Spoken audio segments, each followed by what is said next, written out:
Right. What is up? We got a new camera angle. As you can see, the floor is lava.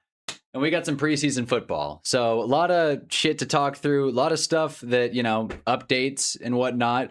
Football's back, though. Forget the me shit for a second. We have preseason football. And listen, whether or not you're a football fan, a sports fan, a human being, you got to be able to appreciate that we've waited for, God, 7 months? Yeah, about 7 months now.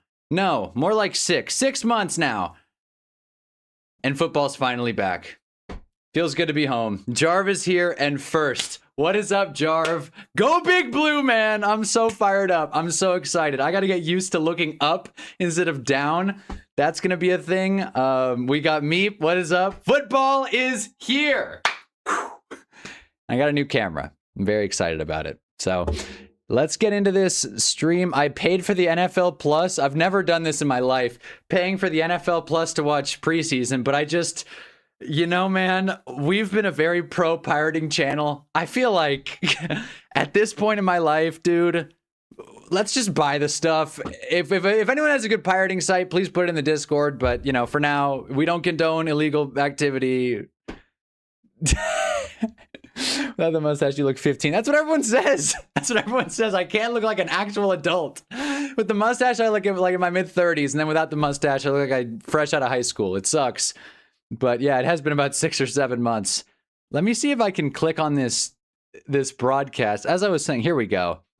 Here we go. I paid for the NFL Plus Primo for preseason games. I don't know why I did that, but I just didn't want to go through pirating. Who the hell is going to put on a meth stream of Giants Vikings preseason? Why would you even watch that when you can just come right on here and watch some football, Hunnaball style? Why isn't the stream loading? We may have too much going on here. You'll never look your age. Yeah, that's how it feels. But how the hell are you guys doing? It's been a long summer. I know I streamed last week, but this feels like a return, an actual attempt. As soon as we can get this video to load, maybe it's because I have ad blockers on. Is that a thing? Oh, it is. So NFL.com, they've wised up. You can't use ad blockers on NFL.com anymore. So there you go. All right, I want to listen to this Jackson Dart thing. He's doing a promo for how important this season is for Big Blue. 102nd season for the New York Giants starting now. There's the chat overlay. It took a second. We got Muhammad here. What's up? And yeah, yay Giants. I want to watch a miscarry. Come on. Come on. That's the first chat that pops up. Okay. I can hear it. Jackson Dart's talking about the echoes of greatness. Are you guys watching this game? Is that a thing? I know some people are probably within the geographic television line of it, but I am not. Giants Vikings preseason game doesn't come out to SoCal, unfortunately. I remember this time last year the Giants played the Bills in preseason and played Giants football. I can't listen to this and talk at the same time. Last year the Giants played the Bills in preseason. I think we all remembered it. It was Jackson Dart's, I don't want to say his debutante ball, his coming out party, but it was pretty exciting. So hopefully this preseason we'll get some, things to be happy about. John Harbaugh, very good preseason coach. After saying that out loud, it feels kind of ridiculous, but he is a pretty good preseason coach. I've got no way to watch this live stream. See, this is why we paid for the NFL Plus. This is why. We have Mahi here. Let's go. Yeah, it's not even worth pirating. That's what I'm saying. We got Bob Papa, Carl Banks, and Phil Simms on the call. Let me tell you something. If you want to get a room of old heads that are going to punch down on the current players, they found it. They got it. I like Bob Papa's iconic Giants voice, but between Carl Banks calling everyone out, if you are a fan of that, that's one thing.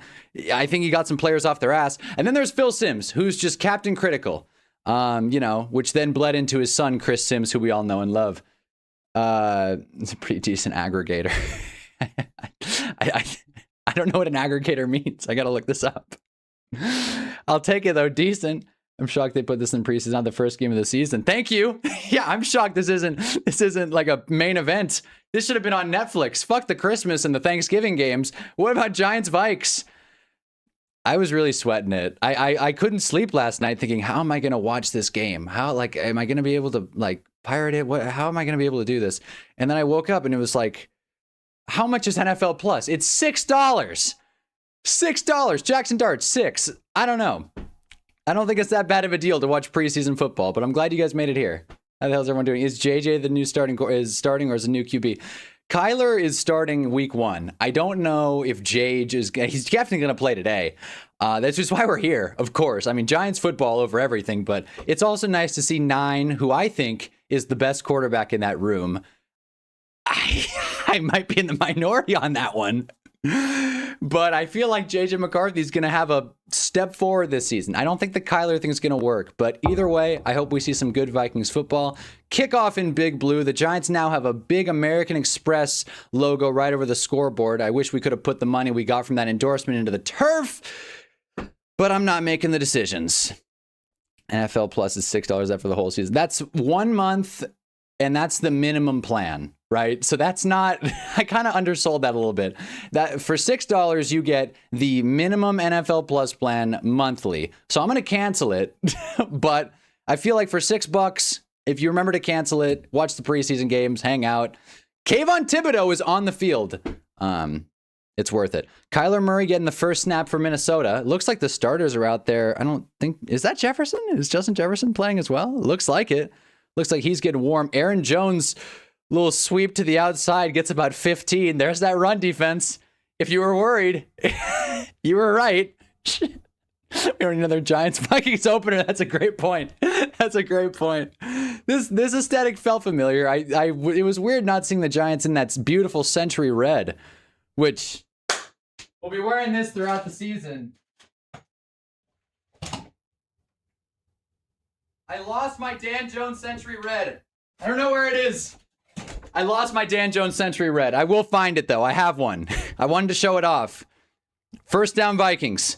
Play action Kyler. Kayvon gets through, but it didn't matter. Little outlet pass to the fullback. Deontay Banks with the tackle. I don't know how plugged in you guys are with New York Giants training camp. Deontay Banks is having a great one.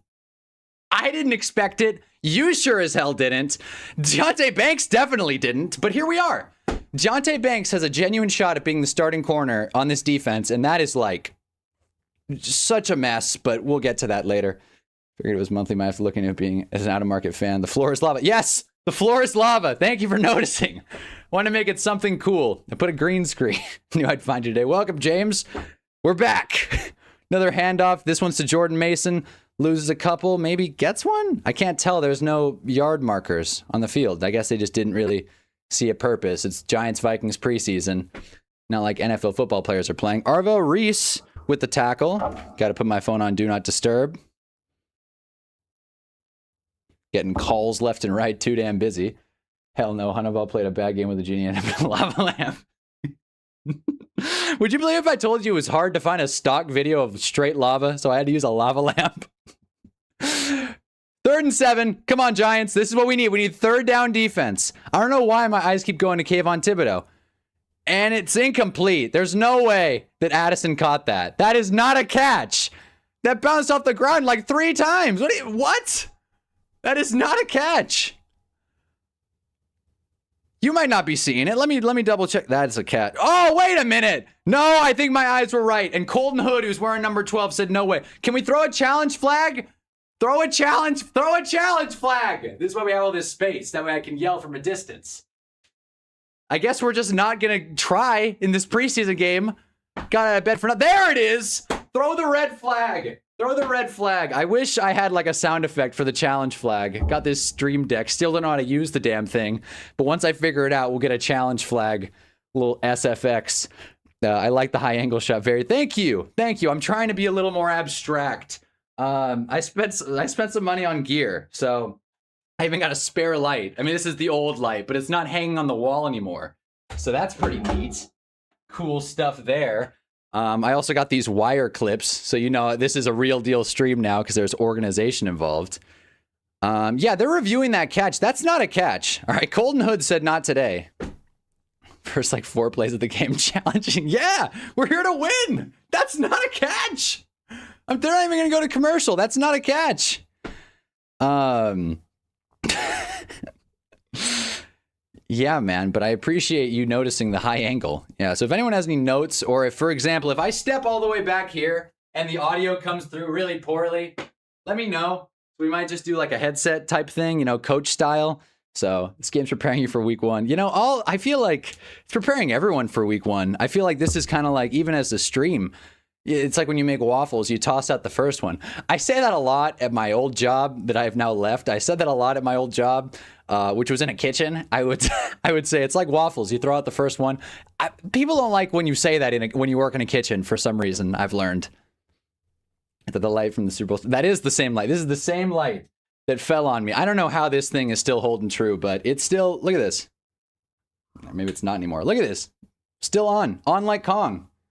So there you are. Kong Skull Island. That's a movie I recently watched. Okay, I didn't actually watch Kong Skull Island. I want to turn the conversation topic during this challenge to movies. I have been chomping at the bit to talk about this. Black Adam is on Netflix. If you haven't watched it, get off the stream, fuck preseason, forget it all, and watch yourself Black Adam. It's 2 hours, not an hour and a half. I thought that Dwayne would have gone a straight 90. It is 2 hours of fun, action, dynamic pacing. There's characters, there's stories. You can tell a script was written. The effects are special. There's music. They got fucking music in this movie. It's really good. It's really good. So watch Black Adam. This challenge is going on way too long. I just wanted to bring that up. I want to talk about other stuff. Jaden Daniels suing LSU or sending a cease and desist to LSU. Matt Miller, which is not exactly good news, but I'd be remiss if I didn't talk about an analyst losing his left arm. So yeah, there's a lot of stuff to talk about. But I'm also pretty offline. So is there any news that anyone wants to bring up where it's like... oh shit, this happened and it's a pretty big deal. I know the running backs got extended, but I don't think that's really headline news other than the fact that running backs are starting to get paid again, which is nice. Let's see. Call stands. Wait a minute, the call stands. Well, I'll be damned. They're rigging the preseason against us. I can't believe it. They didn't even wait until September. They're already screwing us. We're 3 minutes into the first preseason game in MetLife. You don't stand that call in MetLife Stadium with the fucking stadium rocking like this. Are you kidding me? Other news worth mentioning, Roy Robertson Harris out for the season. I know that's not new news, but it really tears me up. There's that run defense again. Aaron Jones just walks on through for 5 yards. This is going to be a bad season. This is going to be a bad season because we can't stop the run. I can already see it. I mean, I'm glad Mikey McFadden's back and healthy. That's a good sight. DA, Darius Alexander, do or die season for him. He's being spotlit right now. I'm sure Carl Banks has a nice word to say about him. Waddle's a Bronco. Yeah, I know that. Matthew Stafford's a Ram. Yeah, I know. Seahawks and Witherspoon re-signed. That's a pretty big deal. He got paid. So I wonder where the Seahawks are cap-wise now. Not that it matters. They'll figure it out. But I just think that's really the only thing of note. There goes Jordan Mason right up the center. This is going to be I mean, I know I'm going to keep repeating myself. But this is our starting defense. Like, this is our starting defense. This isn't like, oh, it's preseason. Who cares? This is our starting defense that just has... Darius Alexander's getting pushed to the sideline. Darius Alexander is ordering a hot dog. That's how far he's getting pushed by Christian Darrisaw. I don't like this. Have you seen Spider-Man? I have seen Spider-Man. I did. And it was really, really good. I did watch it this past weekend. And I really liked it. It felt very like not trying to be your average Marvel. This isn't your grandmother's Marvel movie. John Bernthal says shit a couple of times. But I thought it was a really solid movie. There's something about this Spider-Man superhero movie thing right now where, like, I'm watching movies and I can see that they're really good. And I don't want to sound pretentious, so I don't want to, like, critique the little stuff. But I also don't just want to be like, oh, it was perfect, 10 out of 10. That's how I felt with The Odyssey. It's how I feel with Spider-Man. They're really good movies. And I can't even tell you what I don't like about them. But they're just not perfect, but they're really good. Check them out if you haven't seen them already. That's my glowing endorsement. the movies that have come out. 2nd and 9 for the Vikings. For the first time ever, we stopped the run, so that was nice.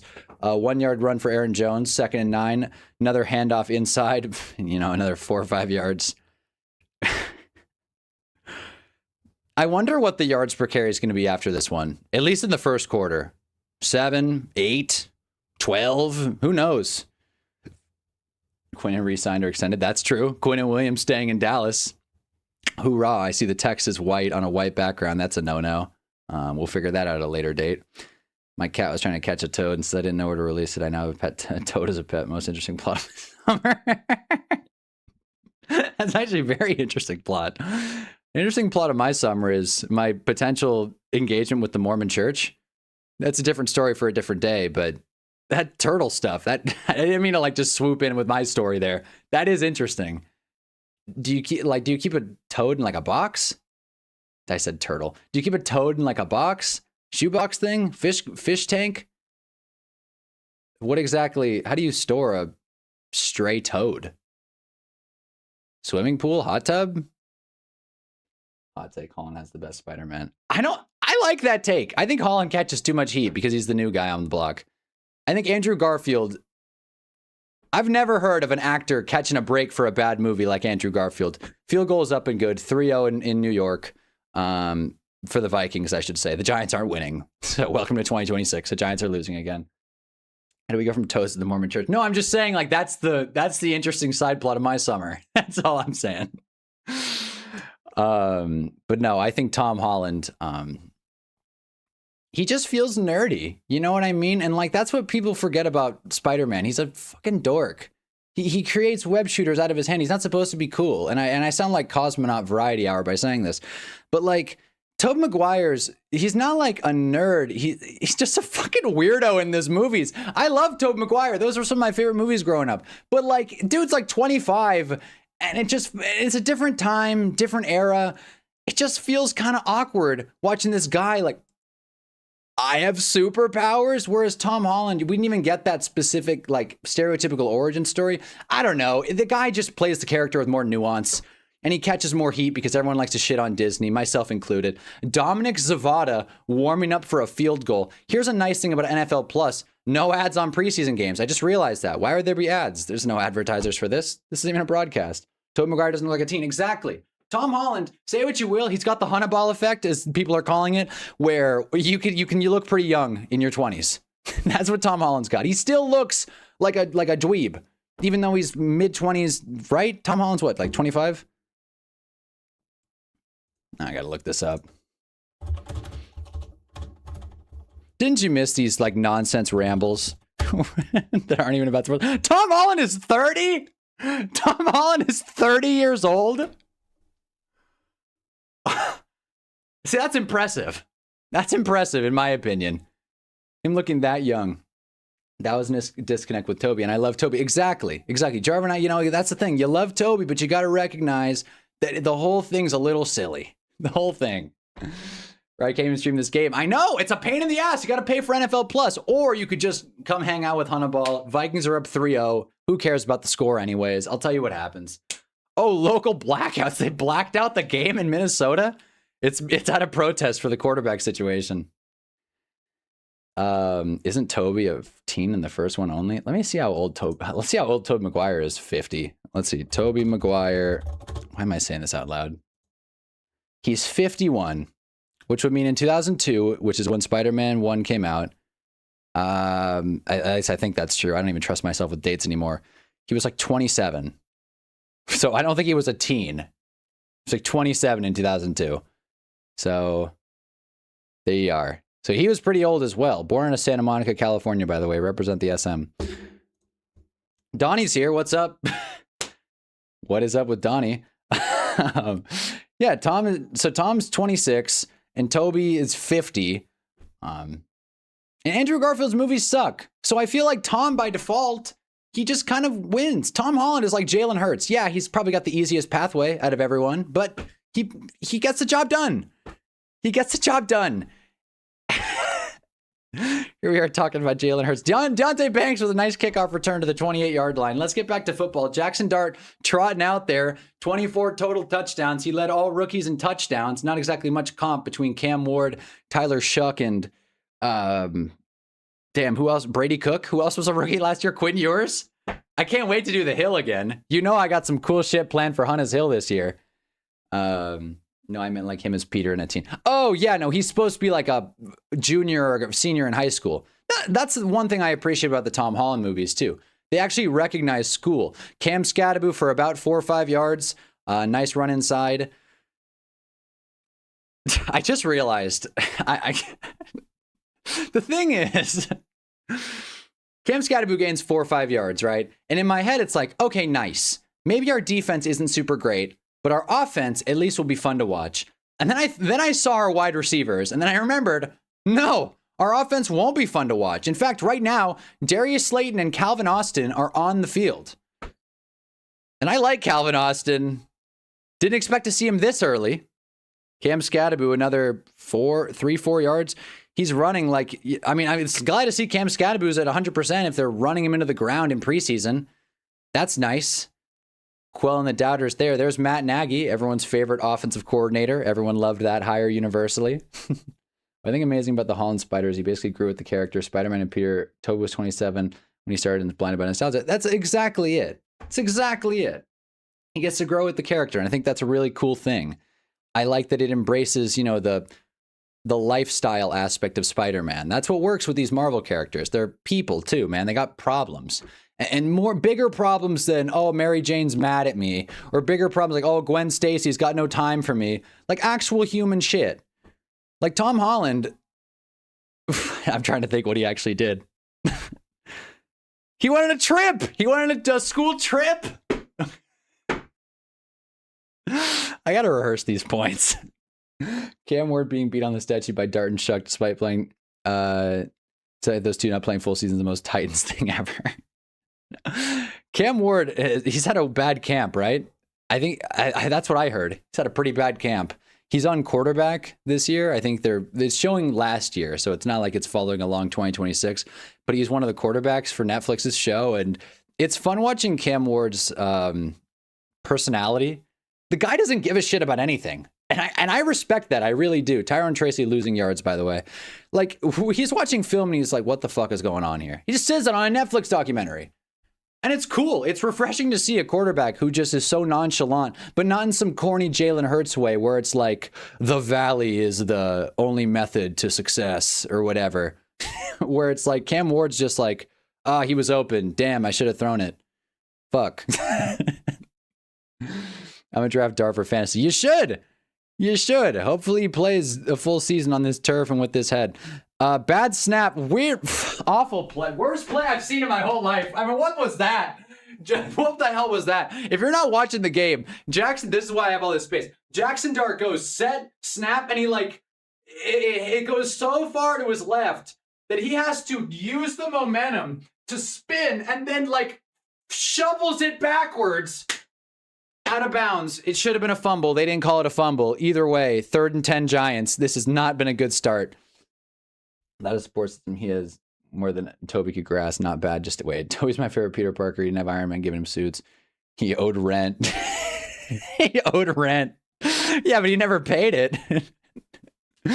Tom's good as Peter's hard to ever see. That's fair. He definitely has a tougher gig. Jackson Dart, just a brutal sack. Just a brutal sack. We lost 20 yards. Just an Dallas Turner. There he is. Shit. It took him 3 seasons, but there's Dallas Turner. Just a brutal sack. I mean, pump fake. The blocking's all over the place. Marcus Bowe. I mean, sweet Maria. This is not a great start. No way around it. Anyway, let's see. Highest paid punter in the NFL, Upton Stout. Hate this team already. Fire John Harbaugh. He doesn't pay it. Like I said, relatable. I mean, that's fair. Nice punt. Very good punt to the 27-yard line. Real good punt. But back to the Tom Holland, Tobey Maguire, because no one's really saying anything about Andrew Garfield, at least not that I'm saying. No one's really doing the whole Garfield thing. And that's because I feel like we're all on the same page with Andrew Garfield. He was really good in No Way Home. The movies were awful. And, you know, I think we all kind of universally feel bad for the guy. But when it comes to, I mean, I guess what I'll close with the Toby and Tom thing is that Tom just had a more consistent series. I think Spider-Man 2 is way overloved as a film. And like, that's going to really upset some people. But we left Spider-Man, this newest one, Brand New Day, a stupid name, but Spider-Man Brand New Day. And my buddy's like, that was like a 7 or an 8. And I asked him why, like, what else were you looking for? He goes, well, I'm critical of my Spider-Man, dude. I care a lot. I'm a Toby guy. And I'm like, okay, so what's a 10? He's like, Spider-Man 2. Spider-Man 2 is not better than this last Spider-Man movie. Spider-Man 2 is good for what it is, but Spider-Man, like, I've seen it many times. I've seen the extended cut, Spider-Man 2.1 on DVD, you know those? Blu-ray or whatever. It's good, but to say it's like this 10 out of 10 perfect benchmark of Spider-Man movies, and it's not just my friend, that's like the whole internet sentiment. Spider-Man Lotus was all about that whole like, oh, Spider-Man 2 is the greatest one ever because he loses powers and like he's sad and, you know. I just don't see the draw. I think Doc Ock is a great antagonist, probably the strongest of all the Spider-Man movies, but other than that, I'm not buying it. So I don't know. That's how I want to close it, just to rage bait some people on Spider-Man 2. I think it's a pretty overrated movie. And I think when you take a step back, all those Tobey Maguire movies are the same, pretty much. Tom Holland clears. Let me pick up Jetta's trust. Well, that's a good tip. I got the 103 in a 12-man league. I don't know what to do with my first fantasy league. Oh, the 103. Don't take McCaffrey. Please don't take McCaffrey. I read an article. McCaffrey's screaming regression here. And speaking of McCaffrey, he's on the TV. I swear that just happened. I did not do that on purpose. McCaffrey just showed up on the TV. Apparently there are ads on NFL Plus. But no, man, McCaffrey's coming off a heavy usage year. And every time he's done that, every time he's gone over 2,000 scrimmage yards in a season, the year after he misses considerable time. I don't like predicting injuries, but if I had to call my shot, I don't think Christian McCaffrey plays 17 this year. And if I'm wrong about that, I'll stand on it. I also think he's an aging running back in an offense that very well could slow down a little bit. I wouldn't draft Christian McCaffrey in the top 5 picks in my fantasy league. Especially when Malik Neighbors is right there. No, don't take Malik Neighbors either. This offense is not going to be good. I'm already hitting the panic button. I think one or two of the best, but Toms are better than Spider-Man 3. I mean, that's the thing though. I don't think Spider-Man 3 is like that different than Spider-Man 1 and 2, but you know, Kyle Pitts is calling me. Kyle Pitts is always calling. By the way, 9's on the field. 9 QB sweep to the outside. Goes nowhere. That's an Abdul Carter TFL, or maybe a 0-yard gain. Either way, nice play, Abdul. So what you're saying is my Niners are going to suck. I mean, I'm not saying they're going to suck. I just don't think the offense is going to be as strong as like we have expected from Kyle Shanahan offenses. This is what Kyle Shanahan's 9th or 10th year with the Niners, and I don't mean that as a bad thing. I think consistency is good, but the injuries always pile up, and I don't trust this receiving room. I mean, you got Christian McCaffrey, like I just said, off one of the highest usage years, like in his career, and he's obviously the oldest he's ever been. That's, you can say that about any player. But that's not Jordan Mason. Who is that? Who's 21 on the Vikings? Oh shoot, it's Demon Claiborne out of Wake Forest. Nice. I mean, shit, he almost got a first down. This run defense is not difficult. That's for sure. Good for him. Stribling could be good. That's a good point. Like he's a good sleeper late round pick. But that's the thing. Everyone's expecting Stribling to step up because the wide receiving room is such a, I mean, the word I keep thinking is porous, full of holes, man. It's like SpongeBob. I like Mike Evans. I remember that. I didn't forget that they got Mike Evans. It's just, again, I don't trust an old Mike Evans was in the 2014 draft. Aaron Donald, Zach Martin, Odell Beckham, Brandon Cooks, Sammy Watkins, all these guys, Johnny Manziel, Johnny Football, they're in the same draft. Eventually, Mike Evans is going to slow down. And if there's ever a time for him to slow down, it's him going next to an electrical power plant in the West Coast when he already got his bag, he already has his legacy. He's a Buccaneer forever, no matter what happens in San Fran. If his career is ever going to take a dip, it's now. You got George Kittle coming off a season-ending injury. You got Brandon Ayuk, who's still on the Niners. I didn't know. And yeah, so the fact that we're counting on Stribling is kind of an indicator that this offense isn't exactly the high-flying, like, fireworks show that we're used to. And re-signing Debo, I mean, in my opinion, they may as well have not even done that. That is such a nothing to me. Odell Beckham re-signing with the Giants is a bigger deal than Debo to me. Anyway, big punt return, like 10 yards. I forgot to mention Giants football again. Vikings went 3-and-out. So as soon as JJ McCarthy steps on the field, good things happens for this Giants offense. Giants defense. The Jets season depends on QB play a lot. I got to keep up with the chat. I'm sorry if I missed some stuff, but I think the Jets quarterback situation. Yeah, their Jets quarterback situation is going to have a pretty big impact on their record. They're either going to win 2 games or 3. That's the big question mark there. Okay, I thought there was like a fight breaking out on the Vikings sideline. It's just the NFL Plus broadcast has nowhere to put the camera. Gibbs and Bijan are projected to be 1 and 2. I'm looking at Jamar Puka, but Puka could be suspended. The same issue with CMC. It would just be my luck that Chase would be the one to get injured. That is a tough one. The thing with Puka, and I would say this about your first round pick in fantasy overall, you want someone that can win you the league. And that sounds obvious, but sometimes it's easy to just sit and pick the safe guys. And I feel like with Puka, the ceiling is high as any wide receiver in the NFL. But Jamar Chase is going to be on the field a lot more. It's a decision. I don't know what I would do, honestly. If I had to decide right now, I'd probably just go risky. Go with Puka. Go with the ceiling. Go with the target share.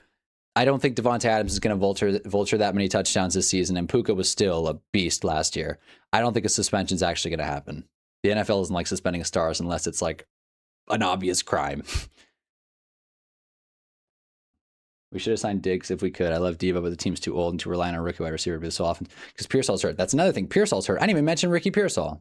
It's another great point. Jake Tonjes. I think Jake Tonjes is a good sleeper in a deeper league, much deeper league, but I think Jake Tonjes might give you some valuable like plays. Maybe not some valuable starts, but some valuable plays. The broadcast just went out. I hope my computer didn't crash. Nope, it's an NFL Plus thing. We're good.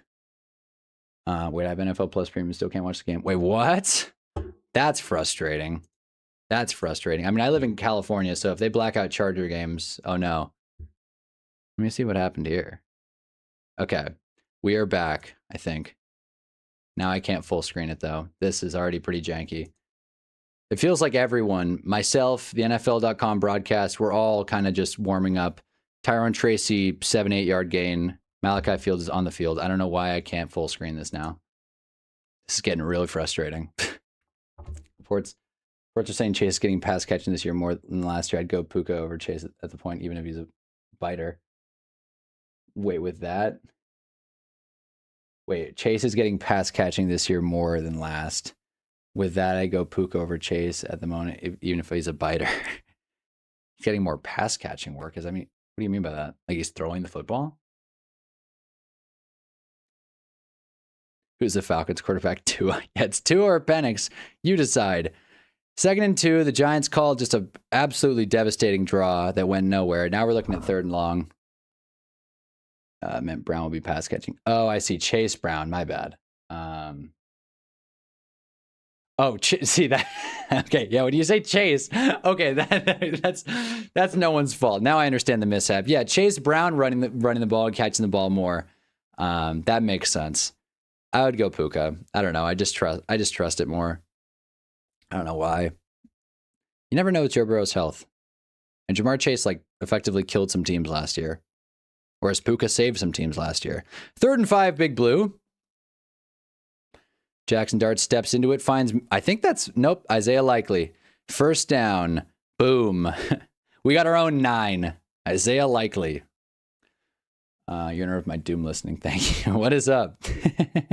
What's up, Giants fan 10? I was worried. I'm like, where's Giants fan 10? When I said fire John Harbaugh, I thought of GF 10. Why can't I full screen this?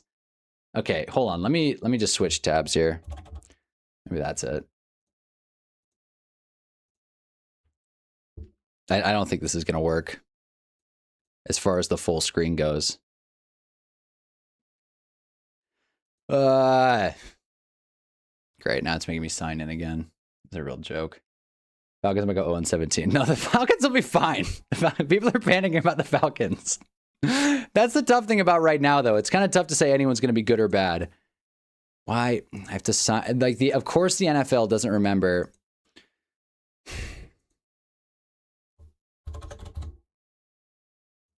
Of course, they don't keep your sign in for NFL.com. That would be too easy.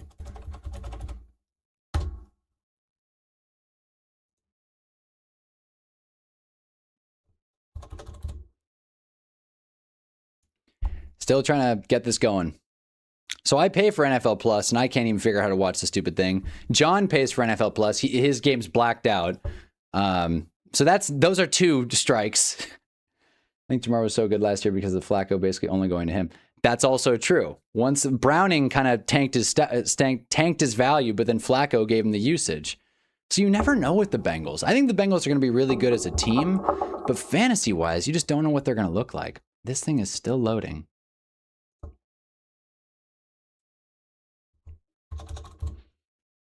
I can't, man. I'm so annoyed already. I paid $6 to watch preseason games, and now it won't even load. What a horror show.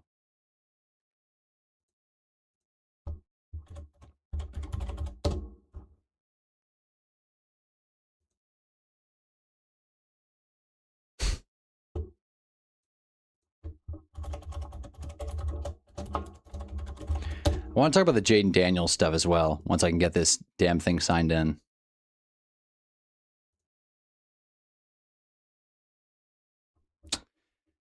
Strike 3 is using NFL Plus. Yeah, seriously. Seriously, I'm also sweating like a hog because I'm wearing this really thick hoodie inside. It's all crashing down right now. It's all falling down.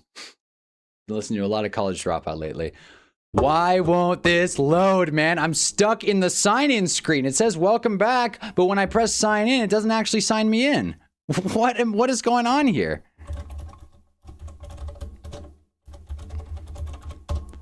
Can I borrow someone's NFL Plus?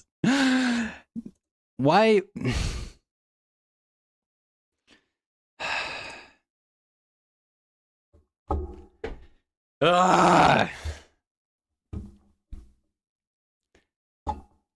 How far are you reaching, though? Like 10 picks? Wait.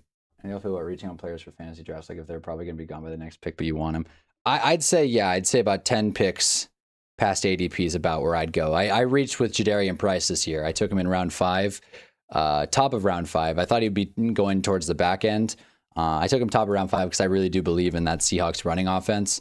It depends where you're reaching. Because if you're reaching, I don't know, around 10, 11, 12, at that point, get your guys, do what you want. I'm probably missing some real great football right now. Get your guys at the back end of the drafts. Forget ADPs. But as far as the first like 5 rounds, I wouldn't reach past 5 to 10 spots because the Yahoo boards and the ESPN boards, sleeper boards and all, they know more than you'd think. Some of my best teams for me just going from the Yahoo board. I don't like saying that, but it's the truth. It's just not letting me sign in. It's just straight up not letting me sign in now. This is not good. Maybe, you know what, we're going to really, things are about to get real crazy. We're about to see if Microsoft Edge yields what we're looking for. That's right. We're going to Microsoft Edge.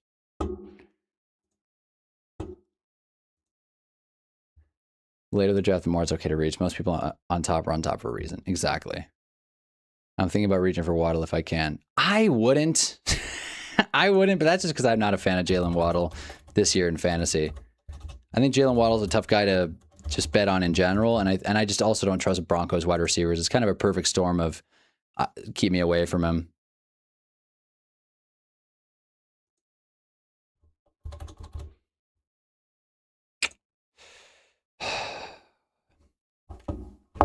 This has been great. This has been great. If you can't tell, Microsoft Edge is not working either. Guy did auto draft last year, got second. That's what I mean. And everyone's like, oh, the auto draft guy. He gets the best players. I'm not saying be the auto draft guy, but there's a middle ground. Loki, don't trust Waddle this year. I think Sutton will get the share. That's the thing. Yeah, if you're going to pick a... What If you're gonna pick a Broncos receiver, I would trust Sutton more because no one likes drafting Cortland Sutton. That's the thing.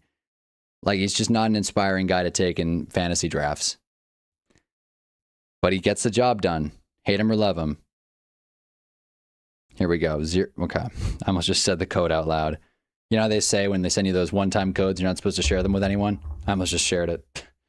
All right, it says I'm logged in. Let's see if I've been fibbed to or not. It's still logging me in.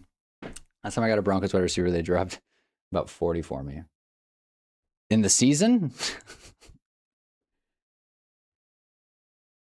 Come on, man, log in. Like, I can't even show the screen because it has my login info, but it says logging in. We paid for this game. We're here to watch this game and it won't load. What the hell's going on here? Okay, let's pause the lava lamp for a second. What in the hell is going on here? I got JSN, G5, and Luther Burton as my wideouts. One of my leagues feeling pretty good about that. Also, dare take that evil man Saquon. Saquon's another one I'm not super excited about this year, fantasy-wise. Luther Burden, though. I like that pick a lot. I got him in my league as well. I think Luther Burden's going to be a stud. He better be, because I took him in the 4th round. Probably a reach, but sometimes you gotta play big. Please just let me sign in. That's all I ask. Just one time, let me sign in and use the thing that I paid for. I'm a simple guy with simple requests, and I don't know my password. That's also not a helpful thing. I don't know my password for NFL.com, so I have to do the 2-factor thing. Not that it even matters, because it says they can't sign me in.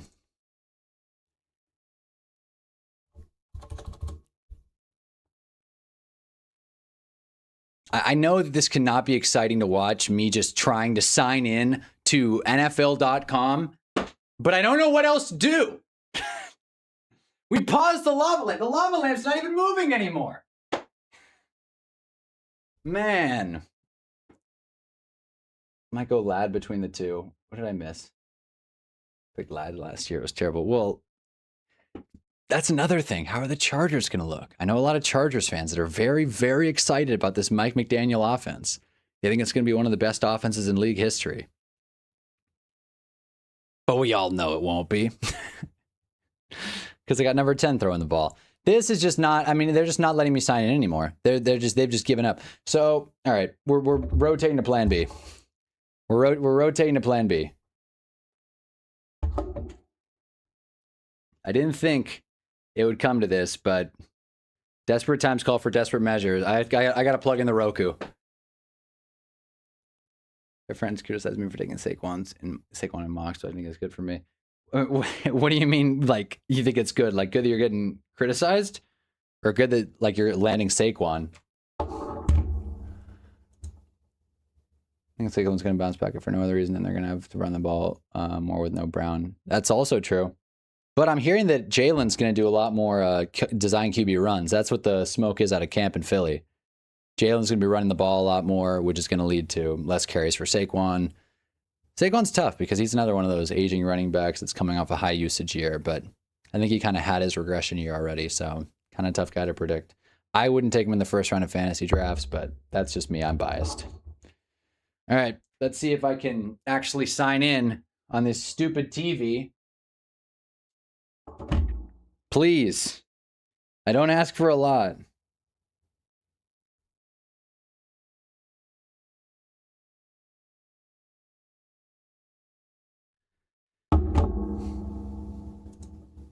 Yeah, and by the way, the Microsoft Edge tab, it still says they're logging me in. So this is not, I don't think this is just a me thing. I think this is like a website-wide NFL.com is crashing thing.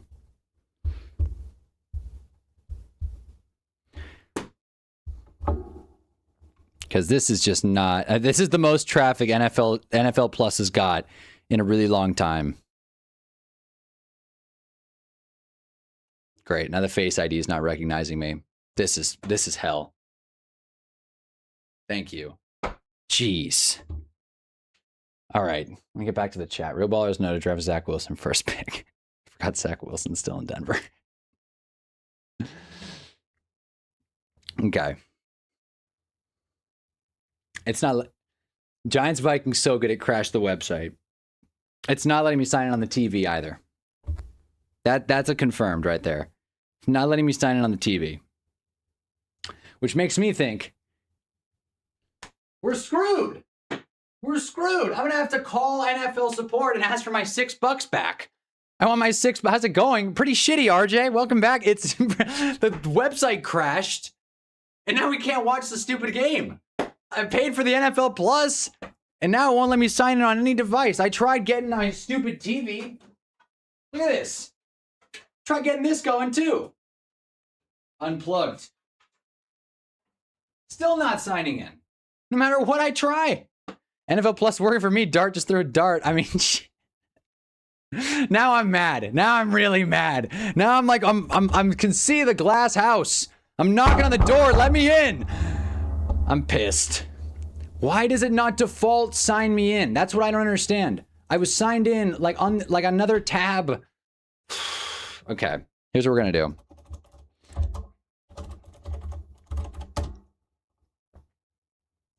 Okay. I got a plan. If all else fails, just unplug the thing, right? I got one more idea before that, though. Something went wrong. No shit. No way. It's not letting me reset my password. Okay. Well, now I'm officially out of ideas. I'm a defeated man. Devin Singletary broke out of a 3rd and 23 and got a first down. This is so frustrating. This is so frustrating. Let me see. Maybe if when in doubt, please. Is it loading? Is this the right channel? I found it. I may have found it elsewhere. Giants scored on a Malachi Fields touchdown and I missed it? I see it now. I see 5:49 time possession. I see it now. Damn it. 9 fell to the second round of my draft. Jackson Dart having all day to throw. Nice pass. Malachi Fields. I mean, that was cool. Apparently Dart was in the blue tent just before that. I'm gonna assume that's a bit. I can't take that seriously, because if that's serious truth, that's a bummer. Okay. 1st and 10 Vikings. We got the game back. No thanks to NFL Plus. By the way, just want to throw that out there. We'll see how many more reps Dart gets. But I think the real meat and potatoes of this game is actually going to be watching the 2nd through 4th quarters. You know, seeing this depth, seeing this team, seeing if Deonte Banks is the real deal in game reps, seeing this O-line, and seeing this run defense, which has been nothing but inspiring thus far. 1st and 10. 9 drops back. Play action. Darius Alexander bit and nice little play action bootleg. I don't think that was played super well by the Giants, but whatever. 7-yard game. Just remember Justin Fields is a Chief. That's right. I just remembered it too. Shoot. Justin Fields is a Chief. Just watching on an Afghani website if all else fails. Yeah, if all else fails, stick to what you know. Rhymes with bet. Never mind. We don't condone illegal activity around here. Unless, of course, NFL Plus doesn't work. 2nd and 3. Handoff. And almost. Yep. Nice. Stopping Demon Claiborne. About 2-yard gain. 3rd and 1 coming up. Is this going to be a JJ McCarthy tush push? Is KOC going to send JJ McCarthy head first into the pile in week 1 of preseason? Looks like a hot day in East Rutherford, New Jersey, by the way. Should have looked up the weather. Just feels drafted a lot late round just because they'll still use for running back work. I mean, it's a weird reason to draft Justin Fields. The longer I read that message, the worse it got.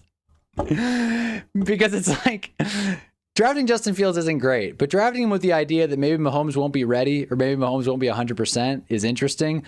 But then he could play running back. They drafted Emmett Johnson. They paid Kenneth Walker. I don't think they're going to have Justin Fields at RB often. QB battle, Mahomes and Fields. Now that is something intriguing. And by the way, easy first down for the Vikings. Just right up the A gap. Just no chance at all for this run defense. That wasn't a bit big sack. And Dart was Brandenburg and got great. Great. Glad it wasn't a bit. Dart's hurting. 1st and 10. Good to know, though, if you don't have NFL Plus, you can still very much definitely watch this game. In fact, it's probably easier. JJ McCarthy, play action. Off his back foot. There's a flag down. We're going to see if it's offensive PI. Is that Addison? No. It's Isaac Price. Bunch of whistles going. Flags everywhere. We'll see. There's Denard something. What is the Giants' new defensive? Denard Wilson? Darquez Denard? What is the Giants' new DC's name? I want to say it's Denard Wilson. Denard something he's on the sideline. He's feeling good. Okay, so it's a defensive penalty. 2, actually. Hands to the face and holding and a catch. So they're going to decline 2 penalties. Colton Hood with just a bad rep overall. So that's a bullshit holding call, though. That's a really soft holding call, in my opinion.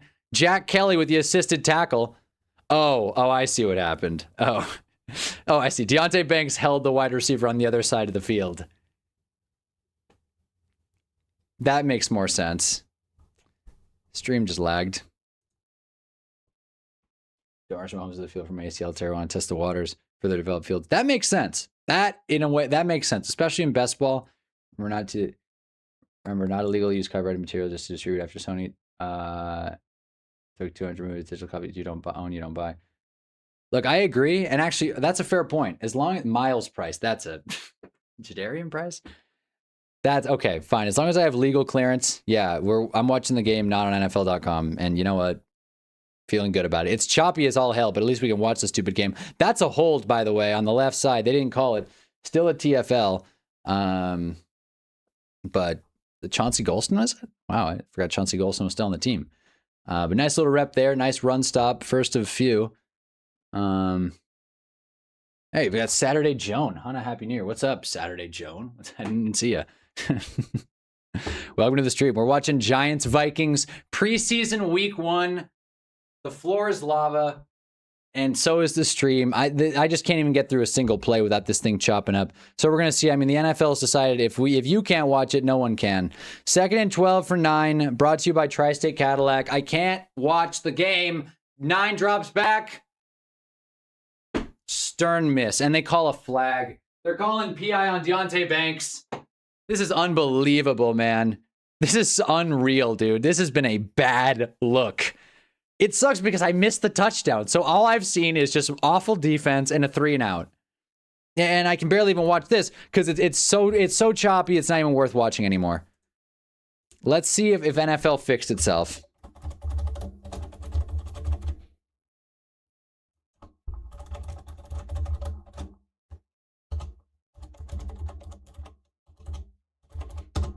I wish I could get in like some real legal hot water for saying I'm not watching the game. Ethically, I kind of just took that message at face value, saying you're covered as long as you don't what's the word, distribute copyrighted materials. Still not signing in. Refs in midseason form. Seriously, refs in midseason form, blaming the Giants. This is ticky tack already. I'm so annoyed. I mean, no matter what we do around here.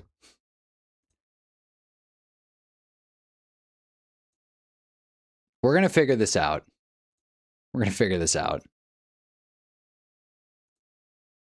I just hope that this pirate link will work long enough. Offensive holding, at least. I believe that was on first down. Since I'm so all over the place now, replay first down. We're going to get a 1st and 20, which is never a good place to be when you're in offense. And now can we actually focus on the game and analyze the game? Most of the Giants, pretty much the entire Giants second team is out there, other than Deontay Banks. Finally, they call a hold, though. What up? We back. We got Stoner Cat. You're all good if you send a link to the Discord. All right. Yep. Let's do that. I mean, me? Yeah, all right. Wait, wouldn't that be illegal, though? I'm not doing that. I won't do that. I would never do such a thing. Another play blown dead. Boy, I haven't been on this Discord in a minute.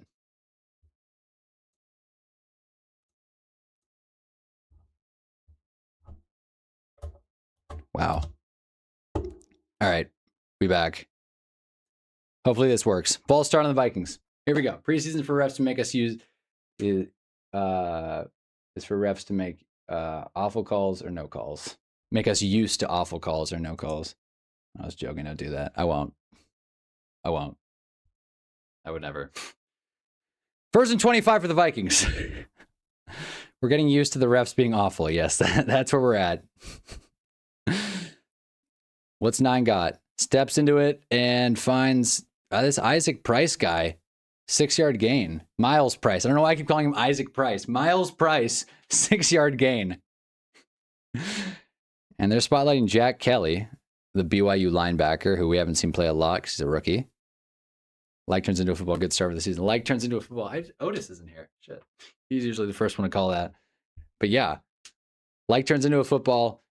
We figured out a way to kind of watch the game barely. Next time around, next Giants preseason game, which we'll be streaming, obviously. I will not let it lag. I'll build in a fail proof. 9, a strange play there overall. Horrendous coverage by Colton Hood. They could have easily thrown a flag, but I think the refs are tired of making that motion. And Colton Hood not only interferes with the receiver, but then lets the receiver get underneath him. But then Felton dropped it, so it didn't even matter. So again, null and void point, but Colton Hood has not had an amazing game thus far. That's for sure, which sucks because we kind of need him to be a ready day one startable corner. Paulson Adebo also having an awful camp, if you've been following. 3rd and 20 coming up. Giants were awful on 3rd down last year. If this were regular season 2025, I'd say 50-50 shot. But it's a new season. J.J. McCarthy throws a duck out of bounds. Nice pass rush, nice coverage. Shitty play call. 4th and 20. JJ's a little shaken up, but he seems fine. What's up with the new setup? We built it out. We got green screen carpet. Had some guys come in and install it. New camera, some lights. Simpler. I'm going to try and do a little bit more than this. Maybe get a score bug graphic.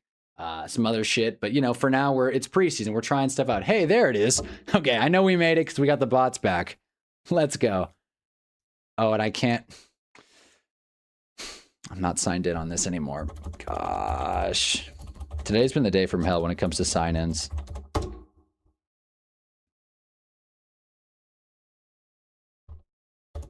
Anyway, we're going to commercial in blue. If you weren't here earlier, watch Black Adam. It's my favorite movie ever. Deal with it.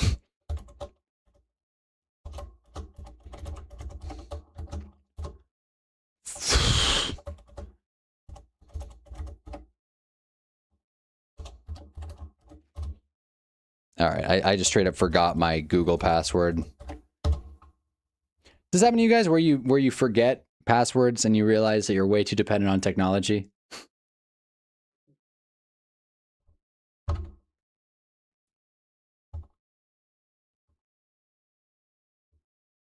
Okay. As soon as I can find this sign-in link, then I could take the bots off, and all the problems will go away.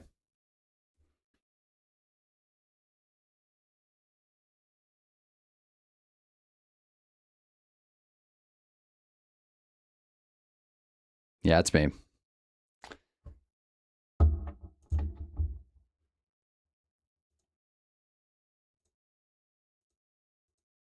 Don't you miss when signing in, when you could just press sign in and be signed in? That was a really cool feature about signing in back in the day. We didn't have to go in and set a bunch of 2-factors and turn on, turn off cookies. And you could just use a website just free.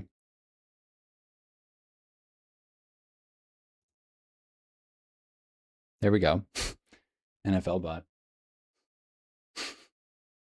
What's the Giants' ceiling and floor this year? After watching this game, I'm gonna panic early. We need to have this discussion on like a Thursday.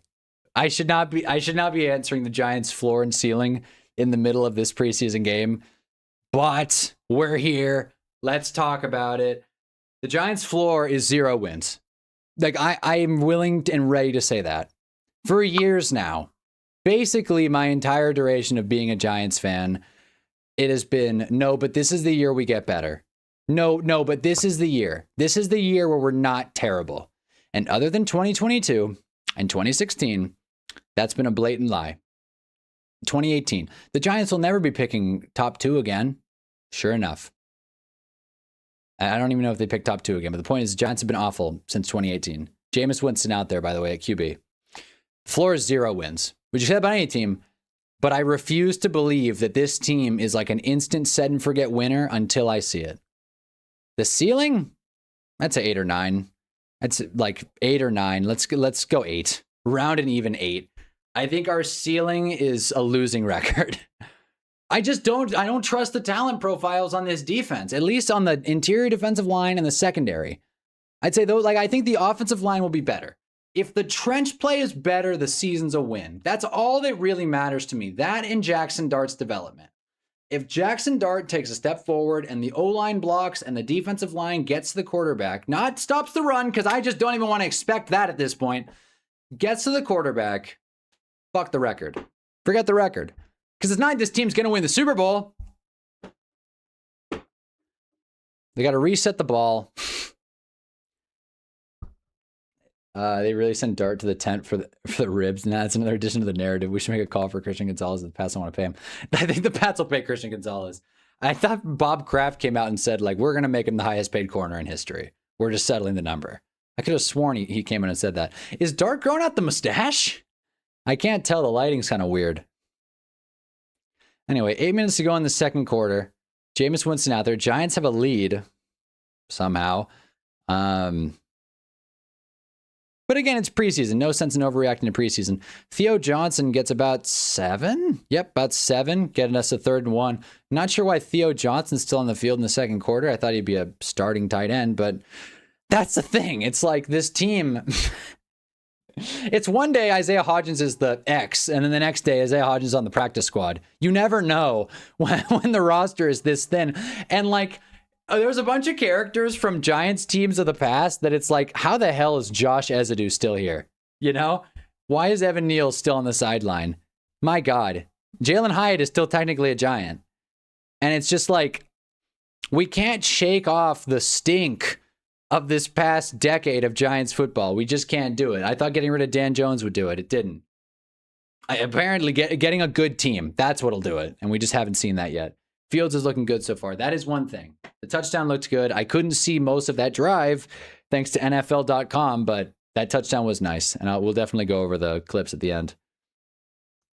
No shot we can trade for Gonzo. That's a pipe dream. I mean, what would the Giants even trade? The Giants just aren't a team that are going to trade a first-round pick. Our first-round pick's too valuable. It probably is going to be in the top 8.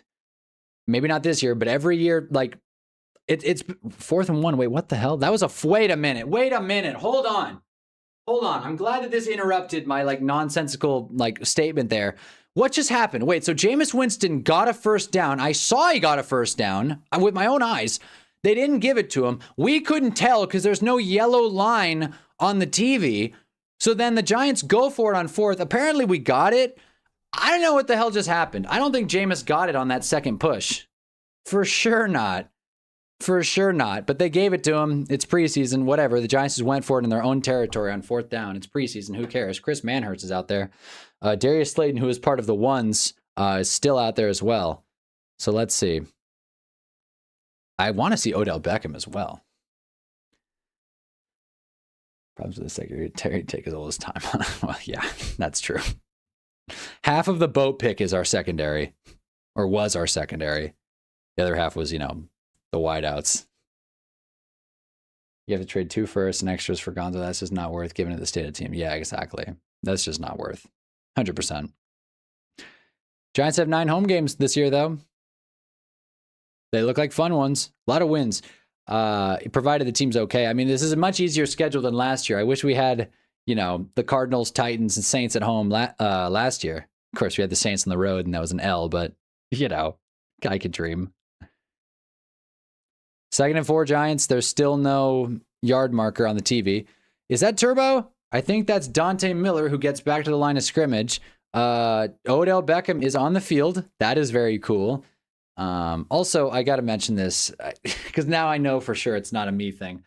This preseason NBC broadcast for the Giants, yeah, for some reason they messed up the aspect ratio on the player pictures. So now every player's face looks like this, and I think that's pretty funny. It looks kind of silly. It looks every player looks like this for some reason. 3rd and 3.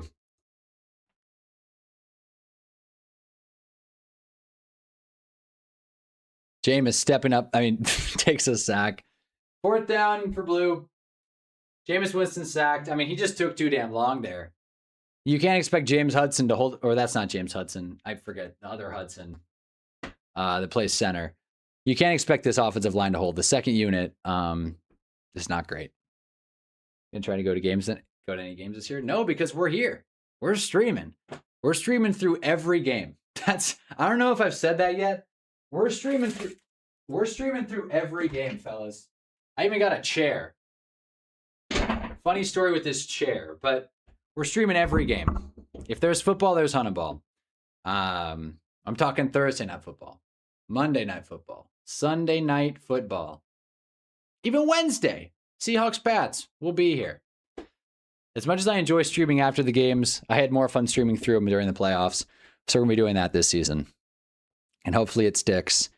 It's going to be a good one. This stream is so laggy. It's jumping all over the place. There's the flag on the field. They're showing Odell Beckham. It's nice to see him in blue again. It's really nice. You can see his hair is definitely receded a little bit, but it's real nice to see him in blue. Puts a smile on my face, man. It just means more. Just means more. Calvin Austin's nice. Darius Slayton's cool, but welcome home, Odell Beckham. They should have grabbed first season tickets. A lot of our easiest games are at home. We should have a great home record this year. That may be our saving grace. That was the graphic I was referring to. I think so. I mean, again, like I said, I wish we had that schedule last year. Not that we were great last year, but probably would have got the vultures off of us. I got an actual chair. Yes, exactly. An actual chair. I forgot to mention that. An actual chair. Funny story about this chair, though. I finally invested in a chair, right? As you can see, there's no headrest. Now, you would think it's supposed to go like this, but the way, I can't even explain, the way the brackets are, they sent me it backwards, basically. So there you are. So that's how it's supposed to be fit. So I'm getting a new headrest. That's the only reason why I'm not, like, fully endorsing this chair. This is Paul George's chair brand, by the way. I don't think he owns it, but he endorses it. This is like his chair. This is, you know how Kawhi Leonard was taking money under the table with that tree company? They did that with the chairs for Paul George. So as you can see, now I'm sitting down. And here's the coolest part about this chair. It's actually kind of comfortable and not a metal bar all season long. So yeah, pretty nice setup we got here. Not gonna lie. There's Wednesday night games. There's one. The season opener is on Wednesday. Then we have Rams Niners on Thursday in Melbourne, Australia. Good day, mate. And then it's just be Thursday, Sunday, and Monday until like the holiday games. Then it all gets crazy again. But you know, for the first like 12-ish weeks of the season, it's pretty boilerplate. Is that the right word? Pretty standard. I do it for Gonzo. I don't care. I do it too. But from a pragmatic team building standpoint, you're buying icing for a cake that isn't made yet. It's a great metaphor. It's true. I don't think Christian Gonzalez would put the Giants over the top. We're missing more than one corner. We're missing 2 corners. And also an interior defensive line. And maybe a wide receiver too. But everything else is pretty solid, I think. There are some holes in this team. Gonna retrade so many future picks that Already it would be a little more pragmatic. Oh, so many. Didn't the Giants trade like what, like a 4 and a 5? What, to move up from Malachi Fields, who looks good?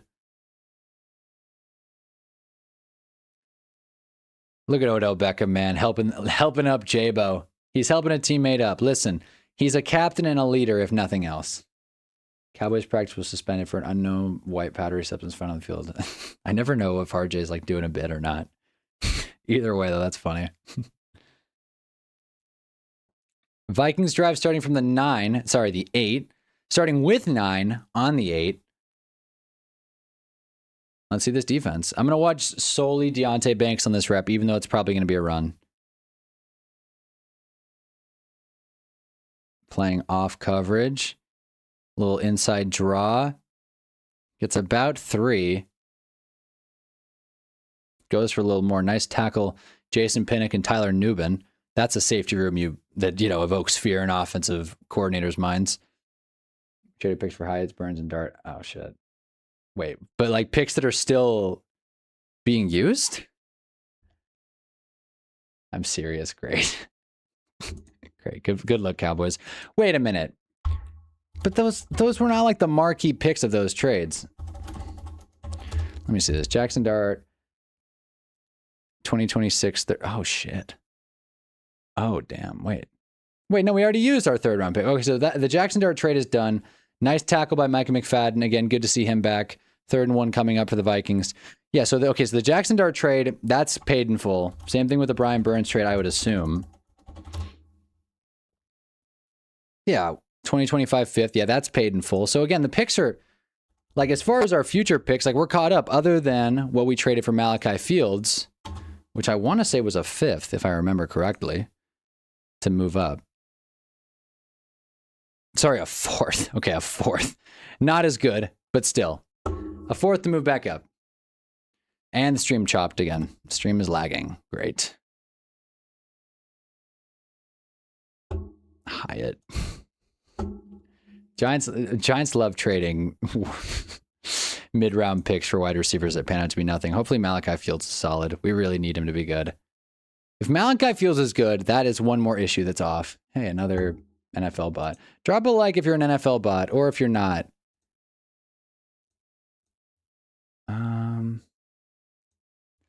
And now the stream's also, like, I can't watch the game anymore. It's not loading. Not good. Like, at the end of the day, this is how NBA fans feel. Like, why is it so hard to watch the sport that I like? What I'm saying is the players we've traded picks for aren't Gonzo, not even Burns. That's fair. That's fair. Jalen Hyatt is not as good as Christian Gonzalez. And if the Giants are willing to do that, why wouldn't they be willing to trade for Christian Gonzalez? I just feel like there's something kind of covert, hidden about trading for mid-round picks, moving up and down in the draft. First down Vikings, nice run defense. There is a flag on the field, might be a hold. There's something like Joe Shane cares about the headlines. That's what I'm saying. Joe Shane, he doesn't want people to. If we're up to Joe Shane, he could just probably exist in the shadow realm and make decisions without any accountability. I think you could say that about any GM, but Joe Shane especially, just kind of, don't put me on Hard Knocks again, please. That's how he's probably thinking in that locker room. So I feel like he wouldn't make a splash like that. He wouldn't risk the Giants' future with his job on the line. What was the flag? I missed it. What are you excited for most this season? This is not an ironic answer. 3rd and 6. Let me see this play. I've got a good answer. This is not ironic, by the way. 3rd and 6. Let's see what the Vikings got, and then I'll answer the question. Timeout? Timeout Giants? Vikings? 2-minute warning. I forgot about the 2-minute warning. It's been so long, I forgot the 2-minute warning was a thing. Watching too much soccer. What I'm most excited for this season, genuinely, is to see what the hell the Browns do. I mean, I want to know what the Browns are going to do. I saw a headline today for an article. If the Browns start Deshaun Watson over Shedeur Sanders, it's an embarrassment to the sport. That's what the headline said. Now, again, I know that the Browns probably aren't going to win the Super Bowl or make any kind of meaningful push. But these are some big deal headlines. This is like, The sky is falling if the Browns don't make the right decision. And I just think that's objectively hilarious. I also think year 2 Shedeur Sanders, he could be really freaking good. Year 2 Harold Fannin. Year 1 Denzel Boston, who's not our favorite, but he could be really good. Year 1 Casey Concepcion. This is kind of an interesting team when you look at it. No Myles Garrett. We're going to see what happens in Cleveland. If they are a high-scoring offense, or scratch that, if they are even a middle-of-the-road offense, this will be a noteworthy story and team to follow. I'm excited to see what happens in Cleveland. So that's my genuine, unironic answer. There's other stuff, I'm sure. I would love to see the Chargers be really bad. I would love to see the Chargers crash and burn and them just give up on the whole Herbert thing. That would be hilarious. Could you imagine if this time next season, preseason, we're talking about Justin Herbert as, I don't know, an Atlanta Falcon? Probably not a Falcon. Or maybe what's a team that would need a quarterback? Tampa. If Baker leaves and let's say Tampa can go ahead and grab a Justin Herbert, that would be fascinating, no? This is a do or die year for the Chargers and Justin Herbert, whether you want to admit it or not. And if they crash and burn, I'd love to see it. What about you guys? What are you most excited? Jar's answering the question, but who else? I'm excited to see Neighbors become a clear top 5 wide receiver. Scotty Boo looks like he never got hurt. Love what I saw from him today. If the Browns had a quarterback, I would take a long shot back for them to win the division. They got an interesting team. That's what I mean. Herbert would definitely be a Cardinal. That's good. That's a better answer. That's a much better answer. Justin Herbert, the Arizona Cardinal. Because over there, you could, if he's just okay, he doesn't need to worry about winning playoff games. If he wins 6 games in Arizona, that's a godsend. Herbert coming to Minnesota. That's another one. It's another one. Could go to Minnesota. We'll see what happens with 9. I am excited to see if 9 can get on the field. Genuinely. I've got a real gut feeling that he is the better quarterback in that room. But after watching today, my gut could be wrong. That's all I'm going to say. And I've been looking forward to Herbert winning the Super Bowl. Screw all you. Come on. Welcome, Char to win. 9 drops back on 3rd and 5, and it looks like he breaks out of a sack and gets hit again. Is that DA? Darius Alexander doing the finger guns. Pretty cool. Pretty exciting. Casey Concepcion looks like he's going to be really good. And Jeff's here. Nice.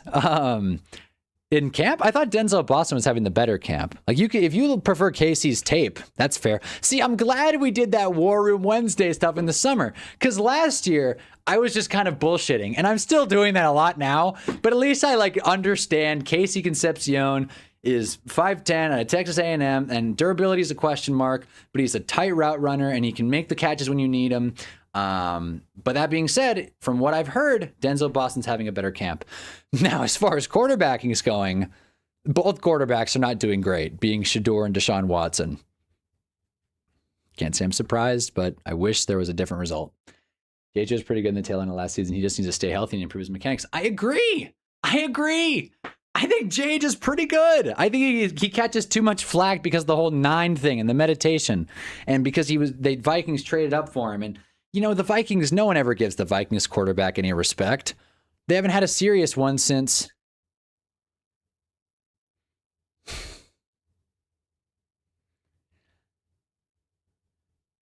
Fran Tarkenton? Who is the last serious Vikings quarterback? Brett Favre is one, but a 41-year-old Brett Favre, does that count? Does a prime Kirk Cousins count as a serious quarterback? Maybe. Case Keenum doesn't. Christian Ponder doesn't. I'm just rattling off names. Who? I know John's going to have an answer. Who's the most serious 21st century Vikings quarterback? It's got to be Brett Favre, right? It's not Kyler, at least not yet. Dominique Orange, by the way, he's on the field for the Vikings. Forgot they took Big Citrus. Culpepper, that's a good one. Kirko, I'd say if it was serious, but even Kirko, that doesn't feel like I don't know. Again, we have a quarterback problem. Everyone expects their quarterback to be the best in the league. Just because the Vikings haven't had Mahomes doesn't mean they're a shitty franchise. it feels like they've kind of been in the quarterback gray area for a really long time. And if their ceiling in the 21st century has been Kirk Cousins, that sucks. Straight up. The Teddy, maybe? Teddy, that's a good one. Teddy. I forgot about him. Jameis, quick set. Oh no, Beckham Jr., 7-yard catch. I hate that he's wearing 3. 7-yard catch, though. Beautiful sight. 2-minute drill here. All right, let's focus on the game. We got 1 minute. Odell Beckham's feeling good. This is like me in the flag football league. 1 catch, and it's like, all right, we're good. No need to worry about anything else. Malachi Fields is still out there. I want to see that. All right. Who's the third wideout? Is that? Giants signed so many random wide receivers. I can't even keep track. Juju's on this team, if you can believe that. Eric Gray, almost first down. And just short. Teddy would have been solid if it weren't for that injury. Could have been like an Alex Smith from the pocket. Yeah, that's true. I liked Teddy. I liked Teddy the person. That whole Uber thing was interesting, but I liked Teddy Bridgewater a lot. I mean, I know he had that awful pro day. Every time I think of a bad pro day, I think of Teddy Bridgewater. But he was a fun journeyman backup, and he seems like a really good locker room presence considering how long he's hung around the NFL. So props to him. There was a flag for the Giants. I guess it was a hold, so we're going to get 2nd and 13. Jameis Winston's mechanics do not look great, by the way. He's throwing off his back foot. That feels like a default, but sure, whatever. Get yards. The Vikings are the best worst team. Yeah. That's the best bad team. I totally understand what you're saying by that. The best bad team. It's just the Lions have made a pretty compelling case for that as of late. Because the Lions have been elite, but we all know the Lions have losing DNA. That'll never change in my eyes. Until they win a Super Bowl. Jameis finds, I think that's Malachi Fields, first down. Can we get a timeout? Timeout. Nice. Keenum got an NFC Championship game. We got to put some respect on him. That's what I mean, though. You just said got to put some respect on Case Keenum. That's where we're at in Minnesota. You know? And if we could do that, we could play this game with a lot of teams. I understand that this is not like a easy, ask for me to, I don't even know. This is not an easy thing to check off the box, basically. Because if you go through the Jags, right, who are the Jags have at quarterback? I guess Trevor Lawrence, he's probably their quarterback of the 21st century. I think that's maybe it. Maybe because the Vikings haven't had that stable quarterback for 7+ years. I think that's why it feels like they're always looking to the next guy. It's just a revolving door of J.J. McCarthy and Kyler Murray and Kirk Cousins and everyone else. Aaron Rodgers, is he going to show up? Nah, maybe not. Remember last offseason when the Vikings were like, God, I really hope we can get Aaron Rodgers. And then it just didn't happen. A bad ball from Jameis. 2nd and 10 coming up.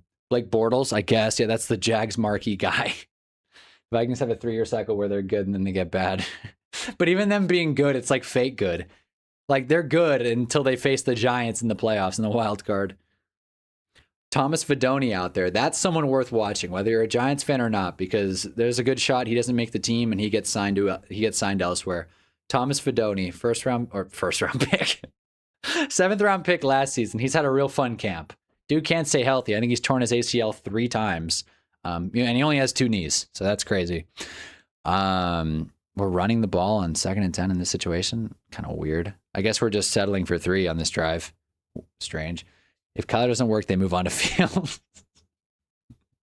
If Kyler doesn't work and they start looking elsewhere for quarterbacks, J.J. McCarthy may as well start he may as well make a LinkedIn like Fernando. He may as well start sending out job apps to CBS Sports and Fox. Start making a podcast. He should hop on the Hunnaball stream. It's another thing, by the way.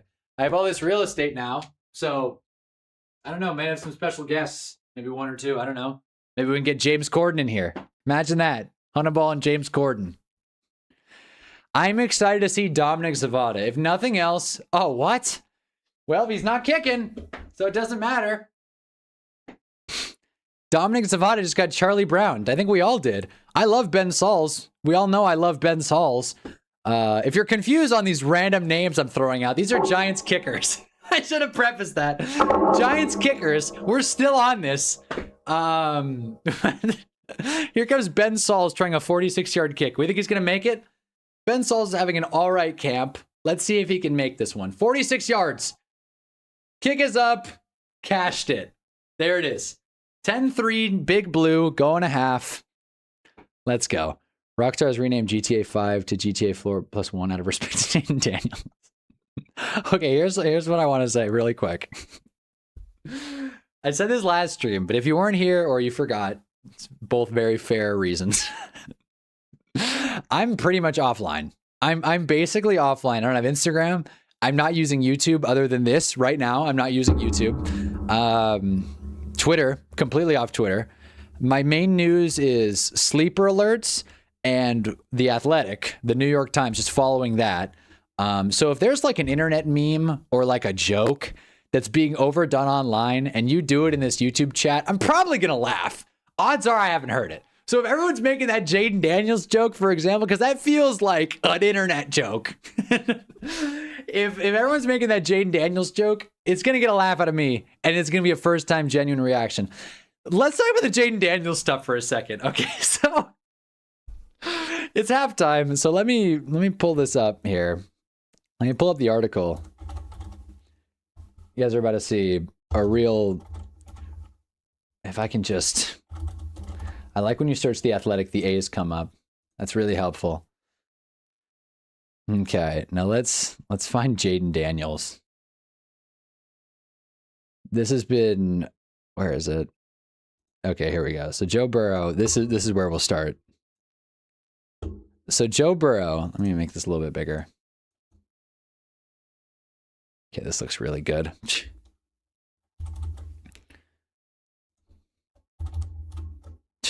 Okay, well, anyways, so Joe Burrow was asked about this and he said, I don't really give a shit, basically. He overused, now it's underused. Fair enough. All right. But to they asked Joe Burrow, they're like, hey man, like, are people still wearing your 9 jersey? How do you feel about that? And he said, honestly, I don't really know. And this is the kind of stuff that I'm not really too hung up about. Basically what happened was Jaden Daniels, in case you missed it, sent a cease and desist letter to LSU because they are still selling the number 5 jersey in the team store, despite them giving a current player the number 5 number.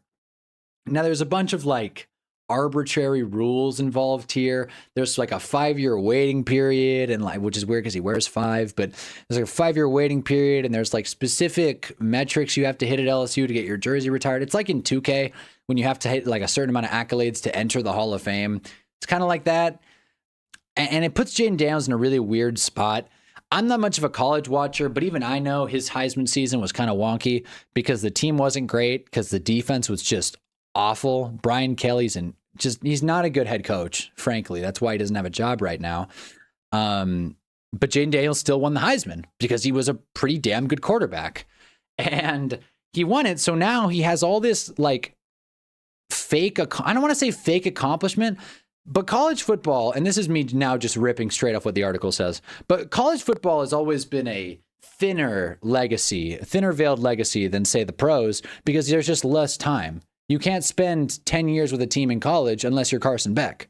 So you kind of have to make do with a shorter legacy. Now, in the era of NIL and the transfer portal, I don't even know why I'm explaining this. In the era of the NIL and the transfer portal, Jaden Daniels only spent 2 years at LSU. 2 years where they didn't win a lot, but he was pretty damn good and won a Heisman. So it's kind of like Jaden Daniels went to ASU, you know, horns up or whatever, forks up, but also he went to LSU, but he's still not Joe Burrow there. And it's just such a weird, college football is such a fucking mess. And that's the takeaway. College football's a mess for the 100th time this year. College football's stupid, and they don't know how to put the genie back in the bottle. They way rushed the NIL stuff. So now you got Jaden Daniels, an NFL quarterback, who's going to get his second contract's going to be like a total like market-setting like max deal because Washington has nothing else going on. So Jaden Daniels is about to get like hundreds of millions of dollars, and he's suing his alma mater because they're selling his jersey and they're giving it to someone else.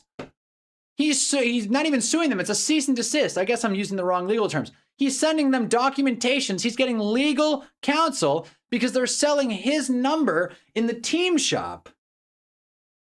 The whole fucking thing is stupid. It's a bad look for everyone involved. Even I don't look great because I didn't explain it super well.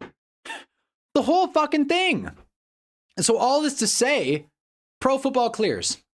And much like FIFA, college football is in some real turmoil right now, organizationally. And that's my rant on Jaden Daniels and college football at large. Because that's the thing. This is like watching the Eagles play the Cowboys. I hope everyone loses. It's not that I dislike Jaden Daniels. I think his case is dumb. But I couldn't care less about this. And then there's LSU, who has taken more state money than the roads probably have in Louisiana. Roads, schools, hospitals combined are probably bringing in or getting less cash than the LSU Tigers. Brian Kelly is costing kids school lunches on his fired coach contract because Louisiana State University is the only real college in town. So I don't feel bad for the Tigers either. No one asked me my opinion on this. I just wanted to vent about it. I was reading about this the other day and was like, what is going on now? Like, this is one of those stories where you ignore it at first. Maybe I don't need to read this. Maybe I don't need to follow this. And then you find out what's actually happening. And it's so much worse. Eroding sense of legacy. So there you go. So this is the article I read, among others, basically saying like college football is just a complete mess right now. That'd be a hot take. I think we should stop retiring jersey numbers. I don't think that's a bad take at all, especially in college football. Unless it's like and even LSU has this, unless it's like a specific, but the 7, you don't retire the 7, you pass on the 7. I think it's silly. Retiring numbers in college football. That's another great element to put in this. They told him they were soft retiring 5. 5 mentioned. Mike Irvin said it best. Mike Irvin did say it best. You wear the number to honor the number.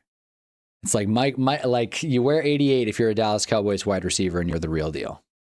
Didn't the Washington team say they're going to go bankrupt or something because of travel? Well, Washington team. The Washington College team? I feel like that's what it is. As a Louisiana native, you're not wrong. I think Jarv's a Louisiana native too. And yeah, I haven't been to Louisiana, so I'm glad I'm not wrong. But that is the truth. That is like the objective truth. LSU is the only show in town, and they're a state school, so they get state funds, and that, goes to Brian Kelly's pocket. And, which in turn goes to his dinner, which in turn goes to his fat fucking gut. I don't like Brian Kelly. There you go. No need to disrespect his figure, Matt. Now I'm on tilt now, or respect the Raging Cajuns. I guess I forgot about those. And Louisiana Tech as well. They're a school that has people. 3 bots.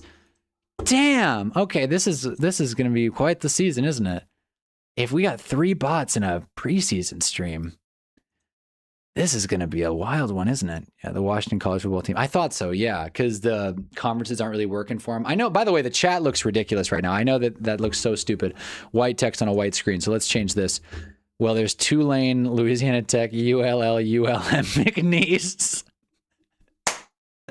That list just got funnier and funnier. LSU is the big brother, and the other LA school gets shafted because the conference is close to LSU. Exactly. They're rubbing elbows with the state legislation, and now the Tigers get new uniforms. It's great. Now you got bots now. That's how you know you made it. I mean, 3 sets of bots. We've had bots before. 3 sets of bots is a lot. That makes me. I got off the internet for a while. It doesn't make me feel good about what I've come back to. It's like that Community meme where like Donald Glover walks in with that pizza and the whole room's on fire. Most players don't actually care about the number being retired. They would rather have future players honor the number. I feel like that makes more sense. And again, it's hard not to look downstream. There's only 99 numbers. Maybe if you count the zeros, maybe 100, 101, but like eventually you can't retire that many numbers. That's what I think about the Lakers a lot. If you go to the Staples, if you go to the crypto.com arena and you look up, you see all the retired jerseys. There's like 25 of them. Basketball is a little different, but in football, especially retiring a number,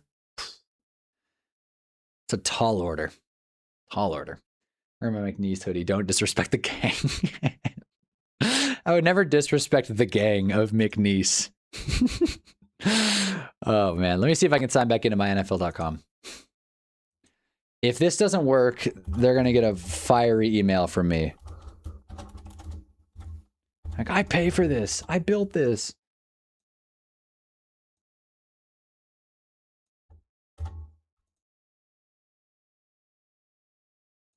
Let's see. Let's see if the traditional sign-in will work. I mean, I have no hope. Technically 100. Oh, shit, it signed in. Finally. Oh, my God, it signed in. Thank you. It took you long enough. Wait, now... Oh, my God. All right, so now... Great. Cool. So the good news is I'm signed in. The bad news is that I'm stuck in, like, my account details. And never mind, I'm not actually signed in.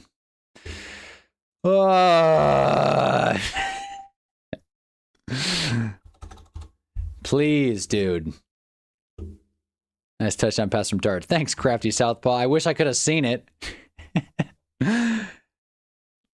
Let's see if we can rewatch the clip here.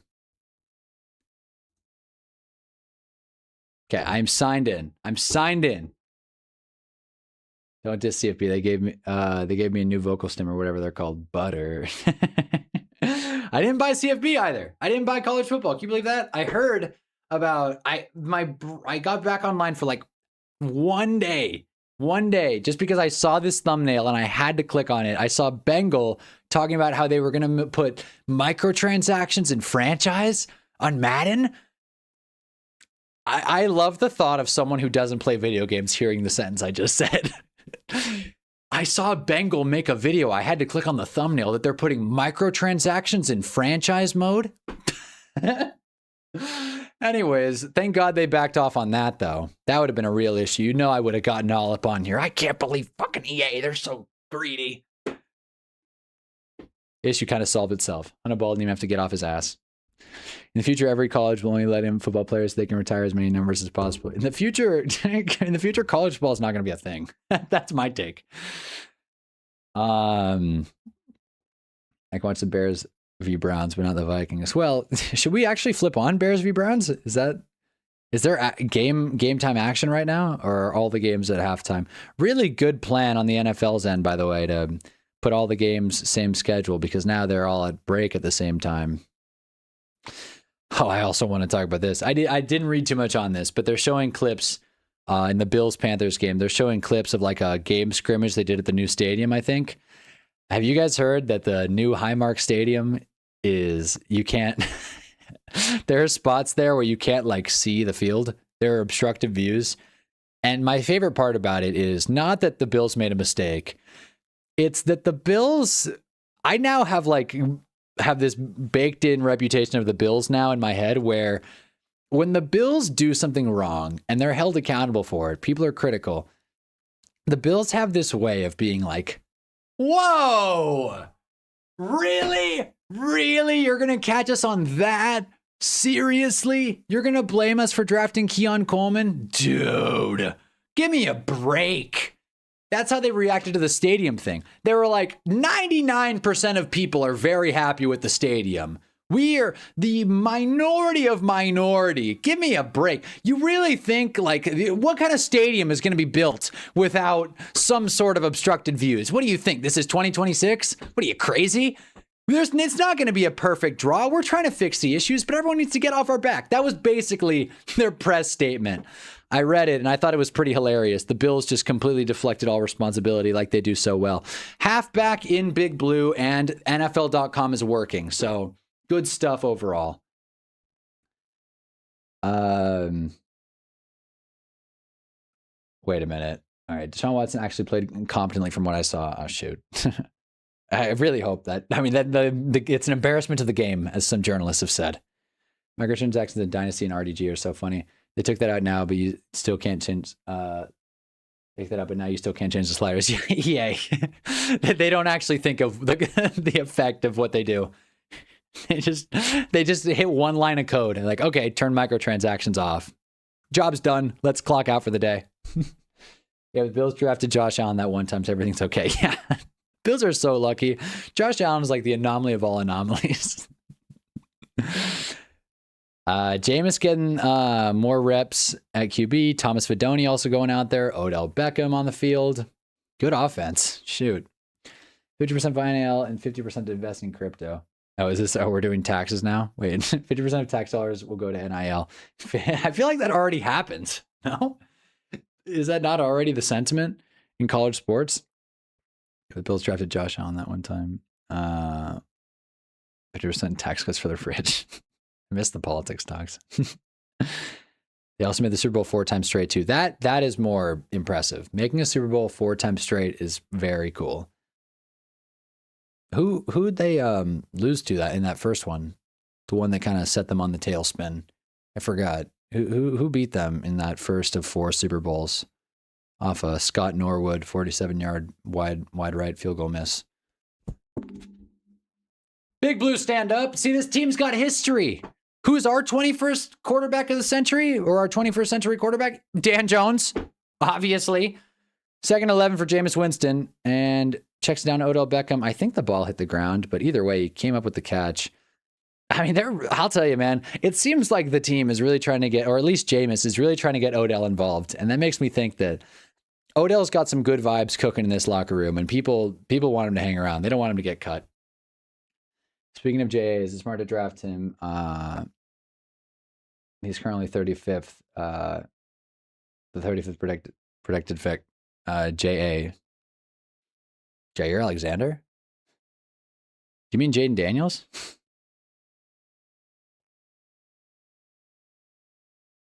See, now I like missed a chat because now we're talking about the Commanders, and it's like technically it's the Redskins. No, it's not the Redskins. It's the Giants, guys. It's not the that was a retort. That was the Giants. The Commanders, they took down the Redskins in the second one, and then the third and the fourth were the Cowboys. Isn't it interesting? They're all NFC East teams. But yeah, Giants, Manders, Cowboy. That was how the Bills lost. The Commander propaganda is getting to me. It's over. Exactly. You guys are brainwashed. It's a red scare. 4th down, Giants. That drive went nowhere. Let's see Upton Stout boot this one away. I'm real thirsty, man. I should have packed a water. Let me see if I can actually get the lava lamp. But here's the cool thing, though. We could, I mean, shoot, man. We could make this video feed anything. We could make this a Phineas and Ferb Disney XD stream. Nice punt by Upton Stout. Good coverage. Well, not great coverage, but, you know, we got to him. Down in the 15. Nice tackle. Who is that? I don't know this damn team. Jalen Cambry?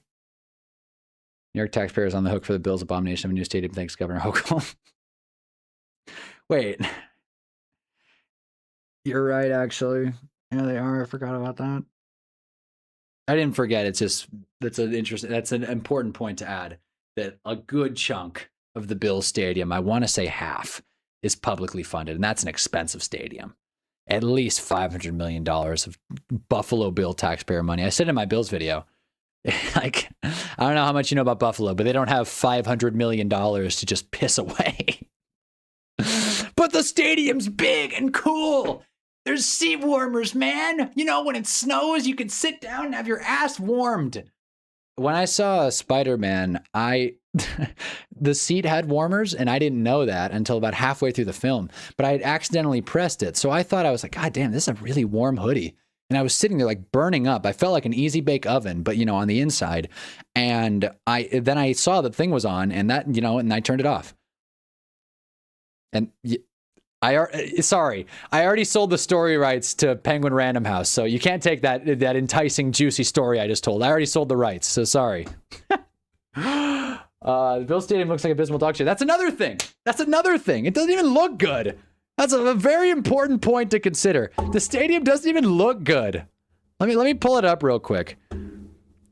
The lighting looks off. It looks like, you know what it looks like? And this is a really random pull, and I probably am wrong.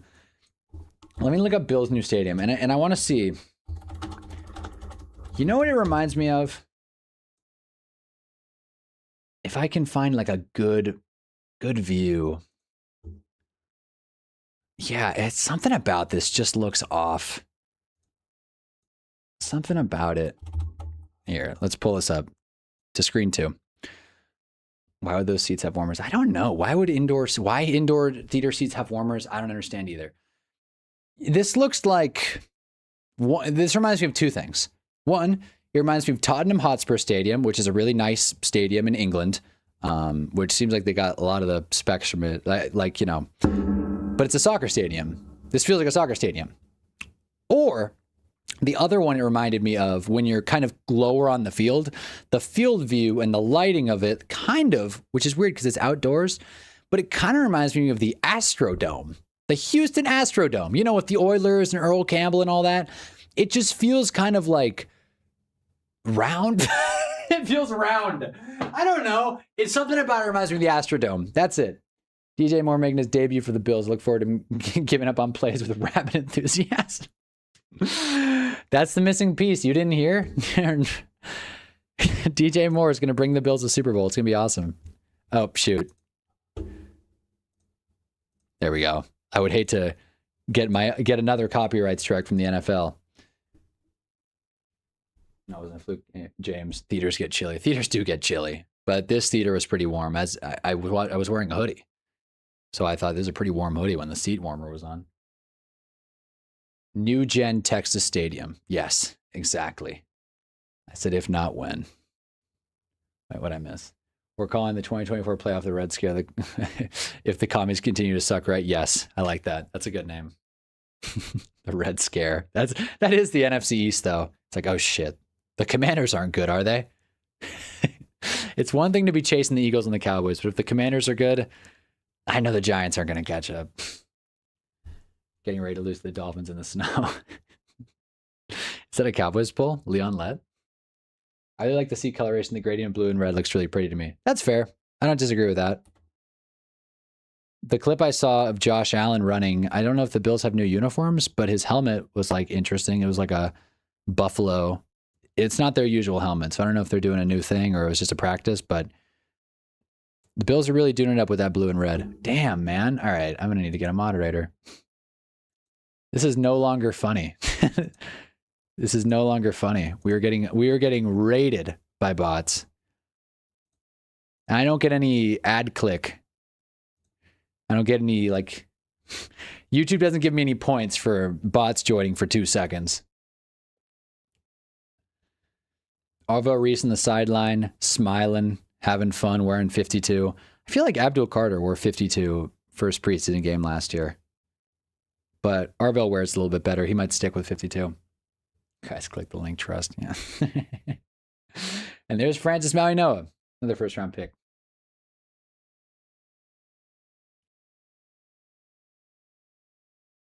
All right. 2nd and 7. Is JJ McCarthy still out there? He is not. It's not Brosmer, is it? Nice ball. No, man. Big play for Price there. Nice ball. Who the hell? Oh, here's Crafty Southpaw with these emotes. I forgot. I forgot about the green face YouTube emotes. Duck signed Arnold and Gabe Witherspoon. He's expensive. So now a huge extension. So now they have one corner who's locked in, another who's locked up. It's good, man. That's good. That's solid, dude.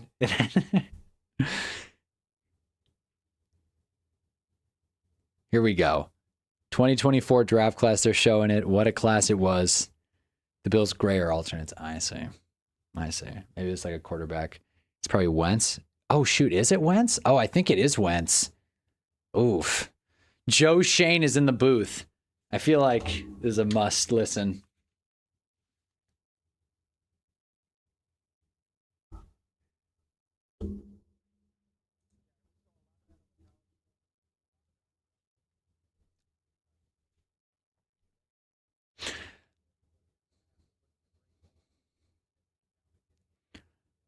Joe Shane's talking very highly of Malachi Fields. He kind of has to. He traded a couple of picks for him. And Terry Arnold hasn't signed with the Giants. He's 100% guilty. He should be thrown in the slammer for 10 years. Yeah, I was kind of holding out hope. The Giants need him. Forget the rap sheet. The Giants really need a corner. What's Richard Sherman up to? Wide open flag route. This defense is just giving up on these drives.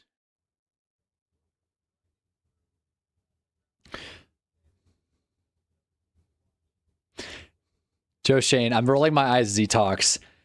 He's calling. He's like, we're just grinding tape. It's like Groundhog's Day. All we do is grind tape. That's what he's unironically saying. I hope he's telling the truth, dude. I hope he wakes up every day like, well, another day. Grab my lunch pail and go watch tape. Why the GM is watching tape every day, I don't know, but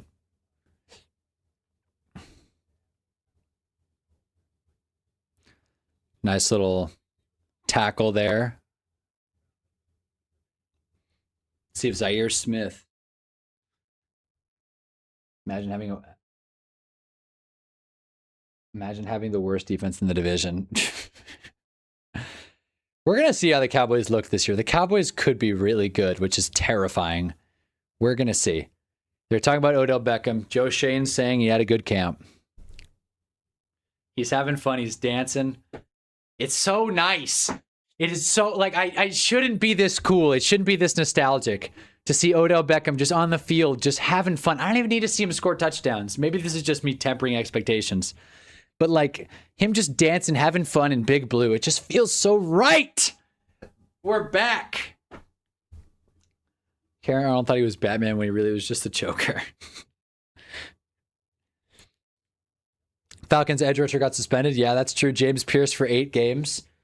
Funny thing about James Pierce's suspension, his first game back is when the Falcons play the Bengals in Spain, Madrid, Spain. So probably not going to be a high output game for James Pierce there either. So Falcons really got porked. Oh, they're talking about the interior defensive line. Wentz drops back. He's running. Incomplete. Nice stop. Good coverage. Who is that? Oh, Corey Black. Nice. Glad he's still hanging out with the Giants. Appreciate that. Good play.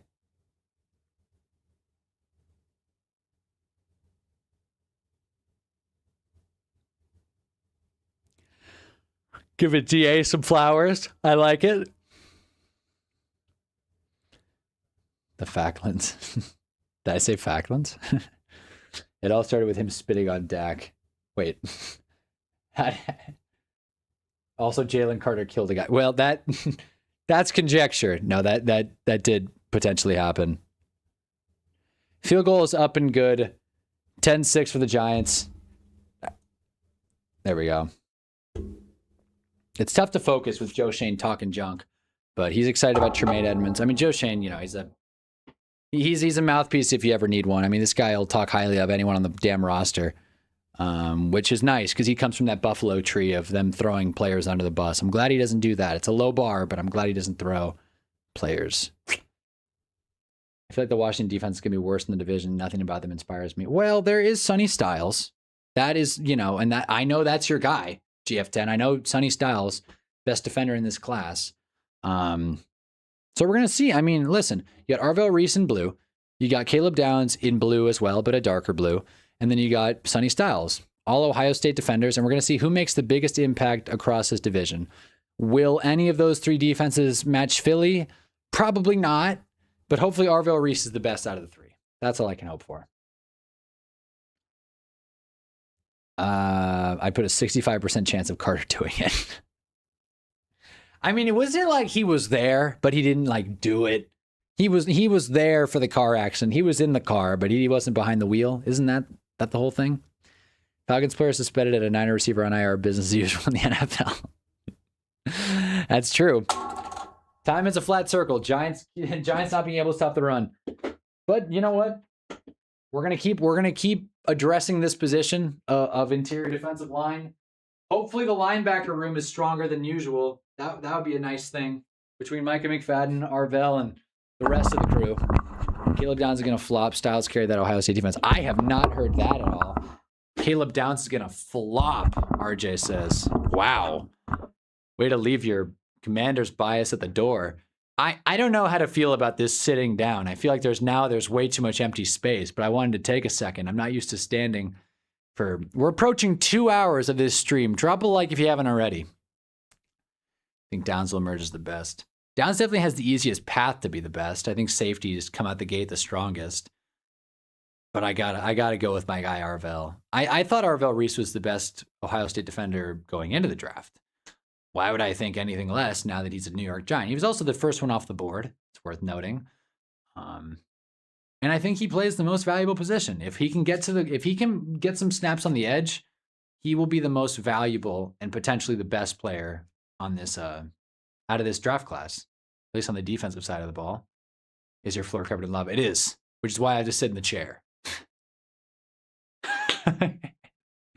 Pretty neat, huh? I think Reese and Downs had way more impact than Styles last year, I'll be real. That's the thing. I didn't watch much Ohio State. We'll probably be watching some more college this year, but again, we're going to see how they all adapt to the pro level. It's really easy being a Big Ten defender. It's different when you're in the NFC East. It's different when you got Jalen Hurts, Jaden Daniels, Dak Prescott, and Jackson Dart on the other side. It's not as easy. It's not like Julian Sayin or I couldn't name another Big Ten quarterback. Gun to my head, I couldn't name him. 9, I guess. 1st and 10 Giants. That's not Jameis anymore. Brandon Allen. Brandon Allen sighting. Play action. Night. So that's an interception for Brandon Allen. If you didn't notice, I was about to say nice pass before it went right into the defender's hands. He stepped into it well. He didn't hesitate. However, his first pass of the day, of the season, is a play action interception. Worst kind of play action. I mean, he went right to the linebacker too. Like, that's a pretty inexcusable rep. I mean, he was way too confident with that pass. It's an Allen. You should watch Texas OSU. That was a fun one last year. All right. I might check it out. I've been watching random sporting events. I watched like a tennis game the other night, and I watched a swim meet, which I really enjoyed. Just watching like a United States Championship swim meet. Someone set like a not a world record, not even a United States record, but I remember we had a really good time in the 400 freestyle. Carson Wentz gets about 7 or 8, checking it down. I wish I could say who the hell he's throwing to, but I don't know who the hell 83 on the Vikings is. I could say Jalen Naylor, but I know that's not the right answer. Jalen Naylor's not even on the Vikings anymore. I believe he's a Raider. Big move for them. Brandon Allen has been on so many teams you can't keep track of which one is his. It's pretty funny. Tyrod, another one. Tyrod, I saw him play the other day. He's alive and well. He's still throwing the pigskin somehow. And almost getting through, not quite. Big first down off the outside for the Vikings. Is that Claiborne again? I can't tell. It is. Demon Claiborne. Which Josh Allen would you rather have on your team? Like, for sure, Josh Allen, the quarterback. I wonder what teams, though, would rather have Josh Hines Allen than Josh Allen. I think that's the interesting question. The Giants, easily Josh Allen, the quarterback, especially because we have too many pass rushers and no secondary, so it doesn't even matter. The Chiefs would probably go Josh Hines Allen. The Ravens probably would go Josh Hines Allen. Definitely, probably. They need that help, as do the Chiefs. The Bengals would definitely go the rusher. What would Dallas do? If you gave Dallas that question, would you rather have Josh Allen, the quarterback, and lose Dak, or just throw on Josh Hines Allen to your defense? I feel like you'd probably just want the pass rusher. That would really round out the Cowboys' defense, but no one's going to sit here and say that Dak Prescott's better than Josh Allen. And Josh Allen on that Cowboys offense, it would be tough to watch for me personally, but it would be really, really exciting football. Nice coverage. Fotu. I don't know the fellow's first name. Dallas definitely goes Hines Allen. Would take Hines. Yeah, you're probably right. But moving off Dak would be interesting. Jerry loves Dak, though. What's another good one? Eagles would go Josh Allen, the quarterback.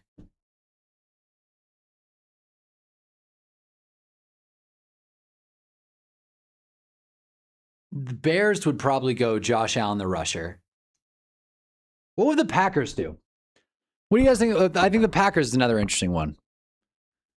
The Packers, this is like such a dumb question now. I've spent way too much time on this, but I'm just interested. Like, would the Packers rather have Josh Allen, the quarterback, or Josh Hines Allen? Flag on the play, defensive pass interference in the end zone. The Giants are about to let a touchdown through.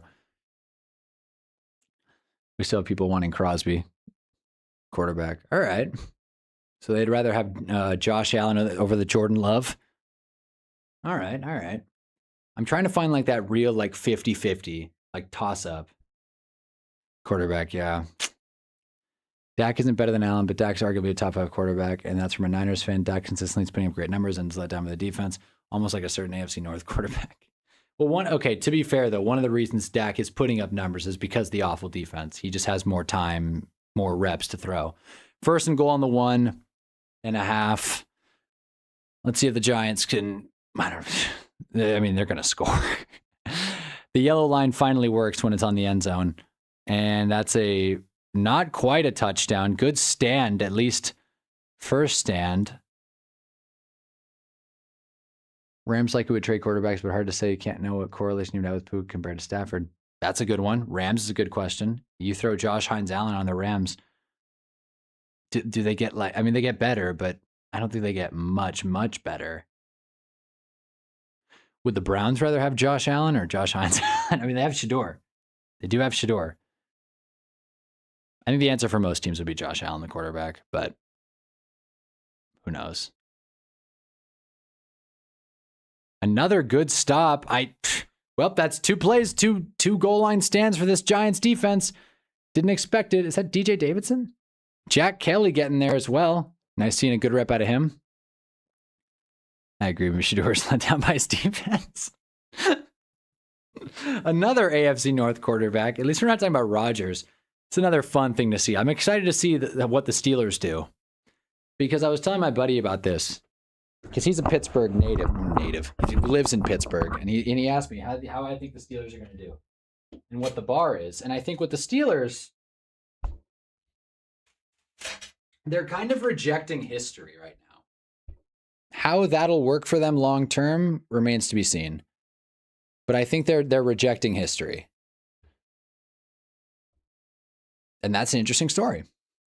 By pushing Mike Tomlin out, by breaking that, head coaching cycle of holding on to guys for 20 years, because let's be honest, Mike McCarthy's not going to be coaching that team in 5 years. He's just not. Mike McCarthy doesn't have the coaching career left in him. I don't think he has the talent left in him either. In 5 years, Mike McCarthy won't be coaching that team. So the Steelers are they're regressing back to the mean a little bit. They're becoming more like everyone else. Will it work for him? The division should be wide open. Ravens have a new coach. Bengals are the Bengals. And, the Browns, who the hell knows what's going to happen over there. Steelers have a shot this year. But a shot to do what? Drew Aller went to Penn State as a quarterback. Drew Aller, it's another one that the Steelers have. Yep. Steelers taking quarterback because they believe in TJ still. Rodgers says he intends to retire after this season. Didn't he say that last year, though? I mean, it doesn't matter. Like, Rodgers is not going to be like a super impactful starter for the rest of his career. Aaron Rodgers is like Kirk Cousins at this point. Oh, he's in Pittsburgh now? Oh, shoot, really? Carson Wentz throws a little duck, incomplete. Wow. And there's a flag. And there's a flag for PI. Sure has been a day 3 pick. Really? We're going to rip on Drew Aller. Who was that? Was that? That probably is interference. Still kind of a soft call in my eyes. If that was the other way around, is that Art Green? Who's Green? Well, Giants had a good goal line stand. Didn't matter because of the ticky-tack pass interference call. So now the Vikings are for sure going to score. Or maybe they won't. Who the hell knows? This season's been weird already. Drop a like. Floor's lava. I got to get it to where this actually fills. This little gap is really bothering me here. There we go. Problem solved. Except now there's another one over there. Whatever. First and goal Vikings from the 1 yard line. This is their 4th play from the 1 yard line. Let's see if they can punch it in. Or if the Giants can stand. Little end zone fade. Wow.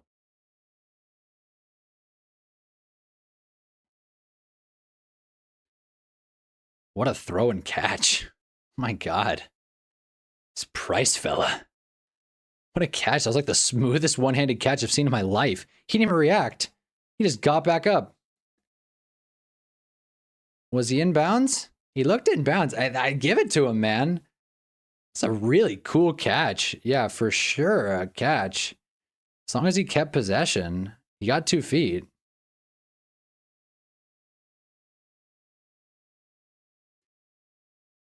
Javonte Williams or Kyron Williams? I think Javonte. In fantasy, Javonte. In the real NFL, probably Kyron. But Kyron's a tough player profile because he gets so much usage, you never know. But in fantasy, Javonte for sure. Screw Diego Pavia is going to be the quarterback for the Cardinals. Yeah, Pavia got cut, I believe, which hurt. Really hurt the soul. Vikings up 13-10. Touchdown is good. What a catch. This Price fella might be good. Watch out, Vikings Nation. Denard Wilson, that's his name. Denard Wilson. Getting sliced and diced by Carson Wentz. I am so thirsty. I'm going to grab... should I just stick through? I hope and pray that my water has some juice in it. We're going to do a quick break. I'll be right back. I didn't mean to click the first one.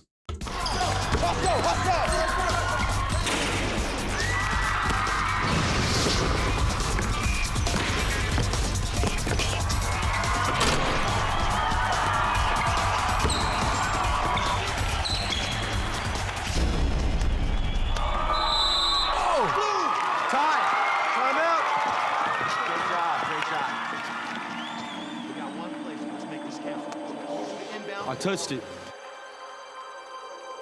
I touched the ball before it went out, coach. Come on, Alex. The ref did not call that. You gotta be kidding me, Alex. It's the championship game. Talk to him, coach.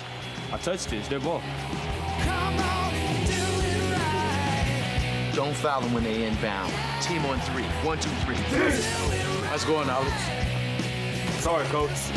Alex. Good call. Sportsmanship. Pass it on. Red.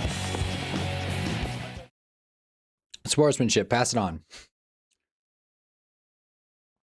And yeah, Javonte is the RB1.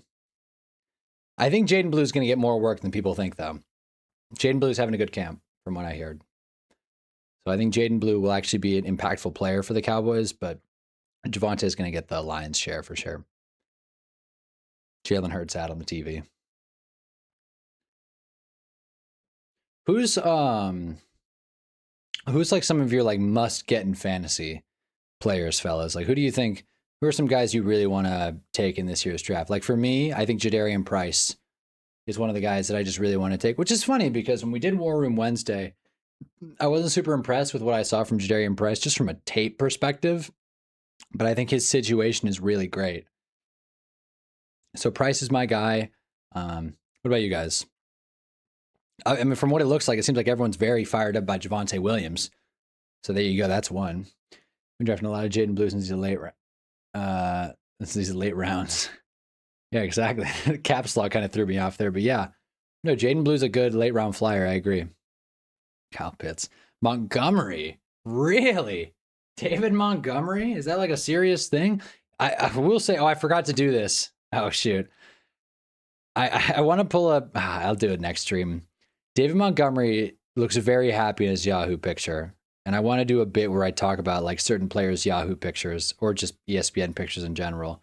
It's all the same and, do superlatives. So we'll do that next stream because David Montgomery took a nice picture. He looks very happy to be in Houston. Stribling. Ooh. Stribling was on waivers in my league. And I let him go because I just don't trust the Niners offense. I've been saying Upton Stout. It's Jordan Stout. That's my bad for the punter. I love Jadarian Price with the bird, and I'm actually really high and likely. I think that's fair as well, to be very high and likely. I think likely is a good player to get, especially if you stack him with Dart. Because Dart's a good value quarterback pick if you want to risk injury. Who is taking carries now? Odell Beckham's still on the field. Evan Neal is also on the field. Evan Neal citing Rams defense low key. That's a good one. Having a good defense can win you leagues. That 2019 Saxonville Jaguars team was pretty insane. Take the overs unlikely this year for sure. Wonder what they are. I'm trying to not bet as much. I bet way too much with the World Cup. So I'm trying to not bet as much. I think the Patriots under win total is kind of a lock, though. Who in the hell is 25? I forget. I can't see. This Giants running back room is deep. Boy, Allen looked good in his debut. Did he? We missed it. This is the thing. We can't watch all the games. We're sitting here watching blue and purple. I got to watch Drew Aller after this stream. Maybe we can do it next commercial break. We'll see some Drew Aller highlights. But Bill's an interesting fantasy sleeper. Just no Blues potentially RB3, so he's not getting too much this year unless there's injuries. Well, that's the thing. You kind of have to shoot for an injury if you're drafting Jaden Blue. But I think he could realistically make his way to the second spot. Big sack, let through. Just a really uninspiring third offense for this Giants team. It's preseason. Who the hell cares? But it sucks to know that Evan Neal's not getting his get back. Actually, that wasn't even Evan Neal's fault. That was the pulling guard and the left tackle. Oh, it was Falele. This is Falele. Ravens fans, look away. Falele blew another block. Turbo 25. Oh, shoot. Okay, I thought Turbo was someone else. All right, good to know. All right, Turbo's still fighting for his spot in this roster. Let's see if he can be that explosive change of pace back. Of course, this offense is going backwards, so who even knows? No, but honestly, I'm going to look later for Jordan Tyson or even kicker Cam Little. Or even Cam Little. It's a funny second name to have as your fantasy sleeper.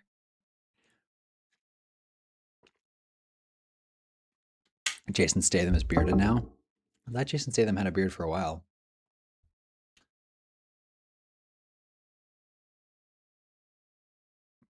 All right, holding on the Vikings.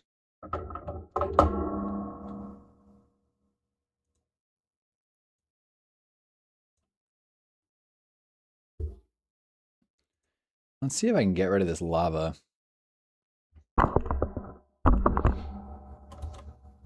Didn't work. Anyway, Luke can definitely be RB2 by the season's end, but I think if I the true RB1, especially for the next few years. Yeah, I know. I'm not. Who knows? Next few years. Now we're getting a little ahead of ourselves. I just think he's a fun fantasy stash. I couldn't even take a guess the long-term trajectory of the Cowboys running back room. Because at this point, if you're Jaden Blue, the thing with young running backs is by now you would have hoped it would have already happened already. He would have already wanted a breakthrough. A guy I'm not taking too much just because I'm kind of sick of him is Jonathan Brooks. After him missing so much time, I know he's an exciting name. The dynasty players love him. But I feel like the running back window to be good is just so tight. You got to be good. You got to hit the ground running good. It's very tough to be a late blooming running back. My wide receiver breakout bet is Ibuka for 1,500 as the number one in Tampa. 1,500 for Emeka Ibuka? I don't know about 1,500 yards. It's bold, though. It's bold. I like a bold take. Always got to take Brandon Aubrey higher up. He always comes in clutch. That's true. If your league juices kicking points, Brandon Aubrey is a very valuable guy to have. Last year, someone in my league took him in the 9th round, which was a bit of a stretch. So even when he was good, the person couldn't even really enjoy it. I mean, they tried to do their victory lap. Like, see, I told you guys taking Brandon Aubrey in the 9th round wasn't stupid. I'm expecting a JSN type jump. Wow. Let's see. I can't dispute it. It's the preseason. Everyone is good in the preseason. Besides the Giants corners, everyone is good. We can expect the highest breakouts for everyone. Now is no time to rain on someone's parade, but 1,500 yards in a receiving room with, who else is there? I guess it is pretty thin. Chris Godwin, obviously. Jalen McMillan. I'm starting to buy in a little bit. With Mike Evans leaving, there is going to be more openings. You know Tampa's going to want to air the fuck out of the ball. They always do. Bucky Irving's always a question mark, especially from a health end. Tyron Tracy and Arvo Reese yucking it up on the sideline like that. Somewhere in an alternate dimension, there's a porn star named Kicker the Dicker. It's probably this dimension. I feel like that wouldn't be a far Google search. Based on how he looked last year before the injury. That's also true. He did look really good last year before the injury, but then he also slowed down a little bit. Defenses adjusted to him a little bit better. So it's tough to see if it's like all injury or how much it was adjustments. But, you know, there is that second-year receiver jump that is a very real effect that we'll probably see for some players. Just depending on who. Taking Travis Hunter playing only wide receiver and going 1250. Yeah, that's not happening. That's not happening. I am curious to see Travis Hunter's usage, though. I think everyone is.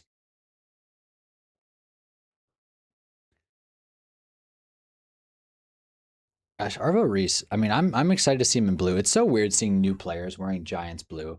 There's something about this home uniform on this turf that just feels so like default. It is the default uniform, but I mean, like, it doesn't feel very exciting. Just this like dark blue. In the next few years, the Giants will change their jersey. They have to. I mean, for God's sake. I like the classic look, but switching from gray pants to white pants is not like the inspiring shift that the management thought it would be.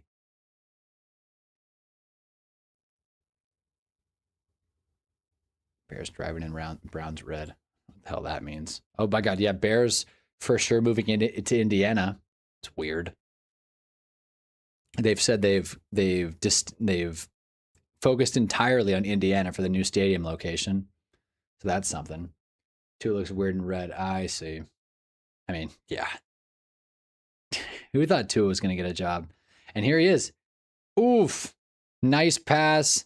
Went incomplete, though. 4th and 2. Good stop defense. For me with Hunter is I feel like Parker, Bryan, and Myers could be targeted more. I think Parker Washington's a really good sleeper in this year's fantasy drafts. I think Parker Washington's a quality receiver who gets a lot of usage. Trevor loves him. Brian Thomas, I'm not super stoked on. And we'll see with Jacoby Myers.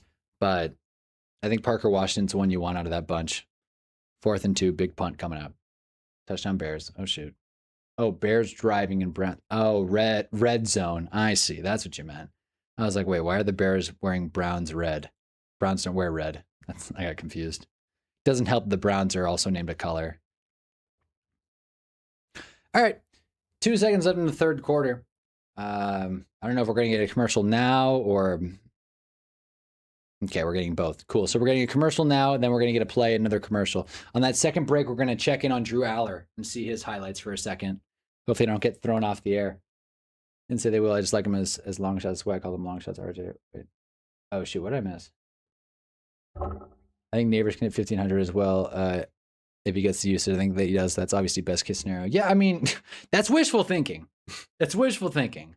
Not so much. Like, I trust Neighbors' talent profile. I just... Does this Giants offense just have the chops, I guess, for a 1,500-yard wide receiver? The usage will probably be there if he's healthy. Bankston in the backfield. But I just don't know if this offense will allow for that. But I like the take. I just think the offense can hold him back. Now I'm just repeating myself. 2 3-yard game. All right, we're going to the fourth quarter. Changing fields.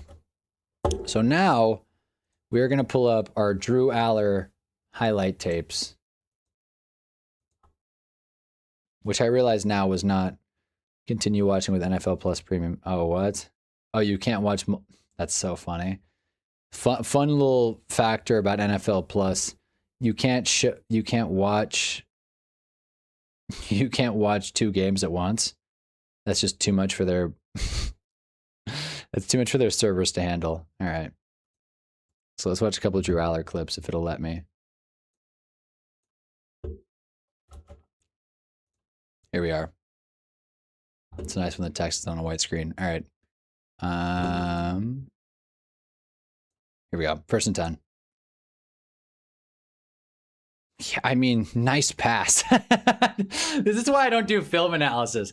Nice pass, Drew. I mean, he's got all day. He's got a real clean pocket. Nice little arm motion. You can see he's straight up, kind of. Little sidearm action, but still tall enough for sure. 16 is just a weird quarterback number.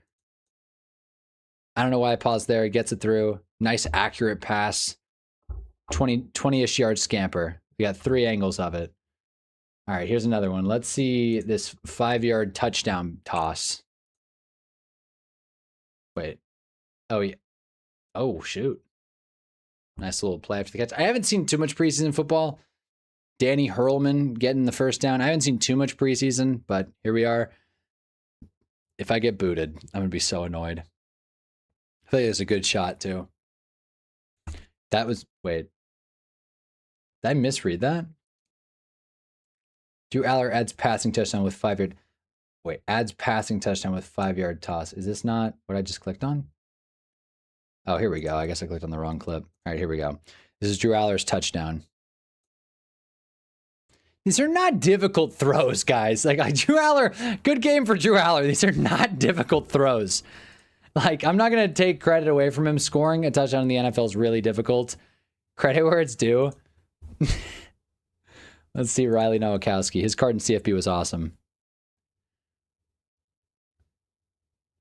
Okay, that was an impressive pass. That was a pretty good ball. That was a pretty good ball. Get the hell out of here, Michelle. Get out of here. Get out of here. The bots are getting stronger. That's a better pass. That was pretty sweet. I can't lie. That was pretty good. Textbook Drew Aller. Good form, little floater. Again, he's done all this with a clean pocket. But good for Drew. Back to the game.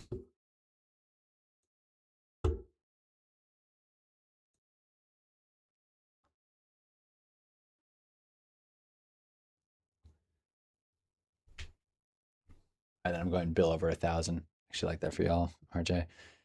Bill over 1,000. That'd be fun. Any difficult throws you're seeing in the preseason, that'd be fair. No, I agree. Exactly. That's the thing. It's like I'm moving the goalposts. It's not fair to be like, oh, well, he's got a clean pocket. Like, preseason is just kind of fun football to watch. There's not much to take from it. Deep ball, Brandon Allen, and that's a bad pick. That's just a straight up bad pick.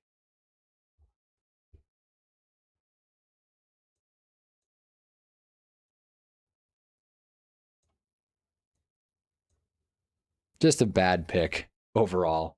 My God. How many difficult throws you see in the preseason? We just saw one. A difficult throw.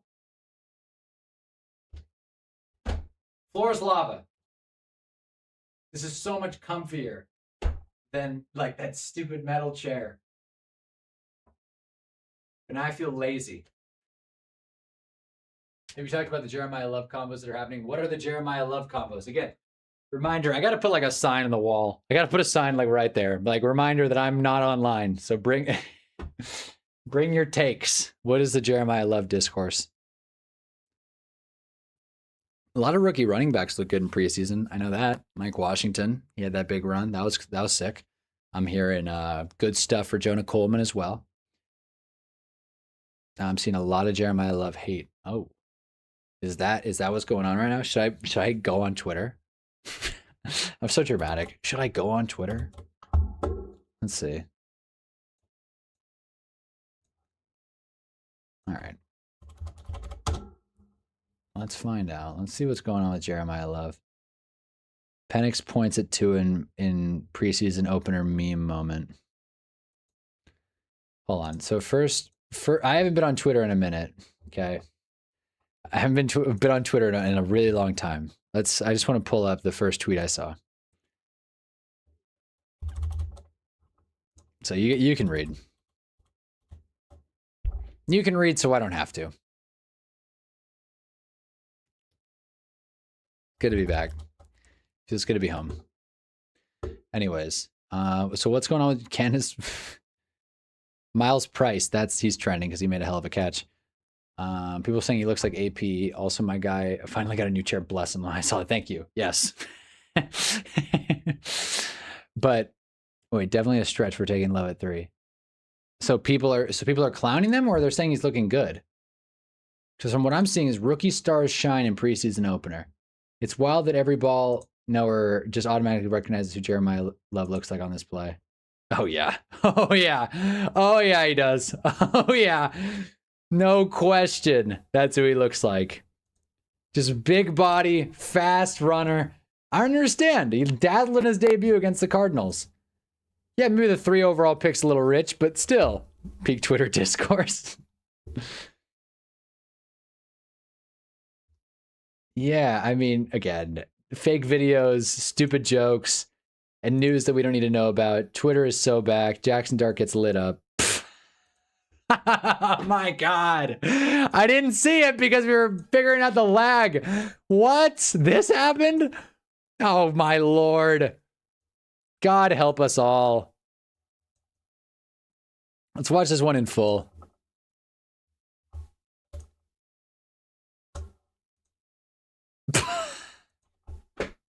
That's my quarterback. Why are you laughing? Jackson Dart got killed. You're laughing, and Jackson Dart got smoked on preseason Saturday. Unreal.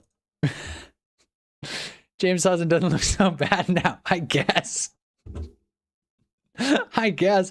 I wish James Hudson got into a brawl during the preseason, not an important Game 2 matchup against the Dallas Cowboys. Back to it, I guess.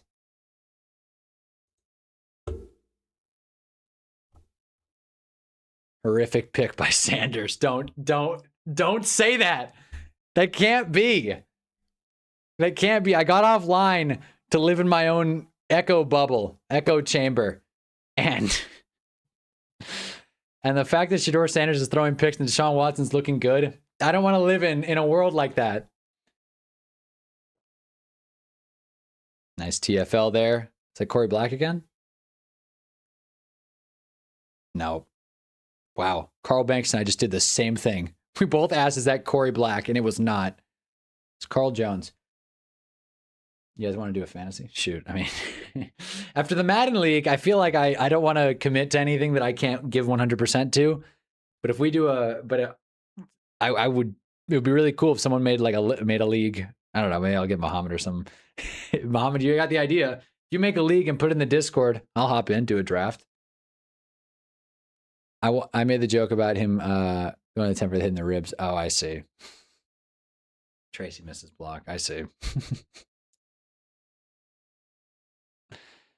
But yeah. Again, but this isn't going to be a huge fantasy year out of me, at least. I kind of want to focus on the real X's and O's. There's a little fucking chuck into a sea of navy blue. All right, we got to see this now. We're going to timeout in We're going to timeout in New York. Let's see this Shedeur Sanders pass here.